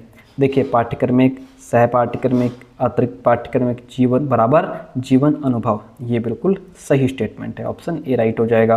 पाठ्यचर्या एवं पाठ्यक्रम के मध्य अंतर के संदर्भ में कौन सा गलत है? पाठ्यक्रम का क्षेत्र व्यापक और पाठ्यचर्या का क्षेत्र संकीर्ण है, ये गलत है क्योंकि इसका उल्टा होता है। पाठ्यचर्या का क्षेत्र व्यापक होता है, पाठ्यक्रम का संकीर्ण होता है। ठीक है, पाठ्यक्रम पाठ्यचर्या का एक भाग है। पाठ्यक्रम केवल अध्ययन विषय के बारे में है, बिल्कुल सही बात है, ए सही है, आर ए की सही व्याख्या है। पाठ्यक्रम केवल अध्ययन विषय से संबंधित होता है और पाठ्यचर्या में समस्त गतिविधियां आ जाती हैं, चाहे वो खेल कूद हो या अन्य गतिविधि हो। पाठ्यचर्या शामिल करती है, पाठ्यचर्या शैक्षिक क्रियाकलाप और सह शैक्षिक क्रियाकलाप इन दोनों को ही शामिल करती है। कथन ए कहता है कि पाठ्यपुस्तक पढ़ाई जाने वाली विषय वस्तु शामिल करती है। पाठ्यपुस्तक शिक्षण अधिगम प्रक्रिया में एक आवश्यक तत्व है, ए सही है, आर ए की सही व्याख्या कर रहा है। ऑप्शन ए राइट हो जाएगा। पाठ्यपुस्तक का कौन सा कार्य नहीं है? कभी कभी विद्यार्थियों को भ्रमित करना, ये पाठ्यपुस्तक का काम नहीं है। ऑप्शन डी राइट हो जाएगा। पाठ्यपुस्तक एवं पाठ्यक्रम के बीच संबंध को डिफाइन किया जा सकता है एक दूसरे के पूरक के रूप में। कथन कहता है कि केंद्रीय पाठ्यचर्या का एक प्राथमिक प्रकार है। यह न्यूनतम अधिगम अनुभवों को शामिल करता है। यहाँ पे ए सही है और आर ए की सही व्याख्या कर रहा है। केंद्रीय पाठ्यचर्या शामिल करता है तो यह विषय वस्तु, केंद्रीय अधिगम अनुभवों को, मूल्यांकन रणनीतियों को, सभी को शामिल करता है। केंद्रीय पाठ्यचर्या के संदर्भ में कौन सा गलत है? व्यक्तिगत आवश्यकताओं पर ध्यान देना, यह केंद्रीय पाठ्यचर्या के संदर्भ में गलत है। केंद्रीय पाठ्यचर्या के एक भाग के रूप में केंद्रीय तत्व होते हैं भारतीय स्वतंत्रता का इतिहास, भारतीय संविधान, सांस्कृतिक विरासत, इन सभी के रूप में। गणित शिक्षण एक उदाहरण हो सकता है केंद्रीय पाठ्यचर्या का। नेक्स्ट है नैतिकता और मूल्य शिक्षण एक उदाहरण हो सकते हैं छिपी हुई पाठचर्या, हिडन करिकुलम का। ठीक है, छुपी हुई पाठचर्या अनाधिकारिक एवं अनौपचारिक अनुदेशात्मक प्रभावों से संदर्भित है। छुपी हुई पाठचर्या के प्रकारों से संबंध नहीं रखती। तो यहाँ पे ए सही है, आर ए की सही व्याख्या है। किसने कहा? छिपा हुआ पाठ्यक्रम शैक्षिक परिस्थितियों में मौजूद अनकहे या अंतर्निहित मूल्यों, प्रक्रियाओं, व्यवहार और मानदंडों को संदर्भित करता है, ऐसा फिलिप जैक्सन कहते हैं। फिलिप जैक्सन कहते हैं। पाठचर्या प्रक्रिया नामक पुस्तक किसने लिखी? डी.के. व्हीलर ने लिखी। डी.के. व्हीलर ने लिखी है। फिर कहता है कि तत्व ए और तत्व बी, ठीक है, एक तरफ तत्व दिए गए हैं, दूसरी तरफ उनकी व्याख्या दी गई है। कैसे? लक्ष्य का क्या काम है? लक्ष्य जो है लक्ष्य प्राप्ति का साधन पाठ्यक्रम है, तो लक्ष्य प्राप्ति से मैच कर जाएगा, A4 हो गया। ठीक है, विषय वस्तु जो है वो हस्तांतरण, तो B3 हो गया। सी शिक्षण विधि जो है वह शिक्षण विधि शिक्षण विधि के माध्यम से सूचना हम जो भी इंफॉर्मेशन बच्चों तक पहुंचाते हैं, तो 2 हो गया। डी आकलन जो है वो शैक्षिक अनुभव का हिस्सा है, ऑप्शन 1 यहाँ पे आ जाएगा। Option B is the right one in this question. निम्नलिखित को व्यवस्थित करेंगे तो पहले हमारा शिक्षार्थी और समाज आएगा, उसके बाद लक्ष्य और उद्देश्य आएंगे, फिर हमारी सामग्री आ जाएगी, उसके बाद फिर हमारा शिक्षण विधि आएंगी, लास्ट में हम मूल्यांकन सबसे लास्ट में करते हैं। ठीक है, ध्यान रखिएगा, मूल्यांकन सबसे लास्ट में आ रहा है, जिस ऑप्शन में वो राइट हो जाएगा। पाठ्यक्रम के उद्देश्यों के संबंध में कौन सा सही है? तो यह उद्देश्यों की प्राप्ति को दर्शाता है, बिल्कुल बात सही है। विषय वस्तु के संबंध में कौन सा सही है? विभिन्न गतिविधियों के माध्यम से सीखने के अनुभव को व्यवस्थित करना, यह विषय वस्तु के संबंध में राइट है। पाठ्यक्रम अनुभव के संबंध में कौन सा गलत है? गुणवत्ता की पहचान करता है, यह बात गलत है। नेक्स्ट क्वेश्चन कहता है कि पाठ्यक्रम विकास की प्रक्रिया में पाठचर्या मूल्यांकन एक बहुत ही महत्वपूर्ण कदम है। यह कार्यक्रम की गुणवत्ता और प्रभावशीलता की पहचान करता है। ए सही है, आर ए की सही व्याख्या यहाँ पे कर रहा है। प्रभावी शिक्षण में पाठ्यक्रम की भूमिका के संबंध में कौन सा सही है? देखिए, पाठचर्या एक मार्गदर्शक के रूप में काम करता है कि छात्र क्या और कैसे सीखते हैं। अनुदेशात्मक और सीखने की पद्धतियों को भी नियंत्रित करना, सीखने के परिणामों को निर्दिष्ट करता है, इसलिए यहाँ पे ऑप्शन डी आपका राइट हो जाएगा। प्रभावी शिक्षण में पाठ्यक्रम की भूमिका का प्रमुख पहलू कौन सा नहीं है? अनुकूलनशीलता नहीं है। निम्नलिखित को व्यवस्थित करना है, तो इसमें पहले आपका योजना आएगा, फिर क्रियान्वयन आएगा, लास्ट में मूल्यांकन होगा। ठीक है, ध्यान रखिएगा, अगर इस तरीके का क्वेश्चन आता है और जिस ऑप्शन में लास्ट में मूल्यांकन है वो आपका राइट हो जाएगा। पाठचर्या विकास की पूरी प्रक्रिया में शिक्षक एवं आवश्यक तत्व हैं। एक शिक्षक पाठ्यक्रम विकास को लेकर पाठ्यक्रम मूल्यांकन तक सभी कार्यों में शामिल होता है। ए सही है, आर ए की सही व्याख्या करता है। पाठचर्या विकास की प्रक्रिया में कौन हितधारक नहीं है? राजनीतिक दबाव, ये ठीक नहीं है।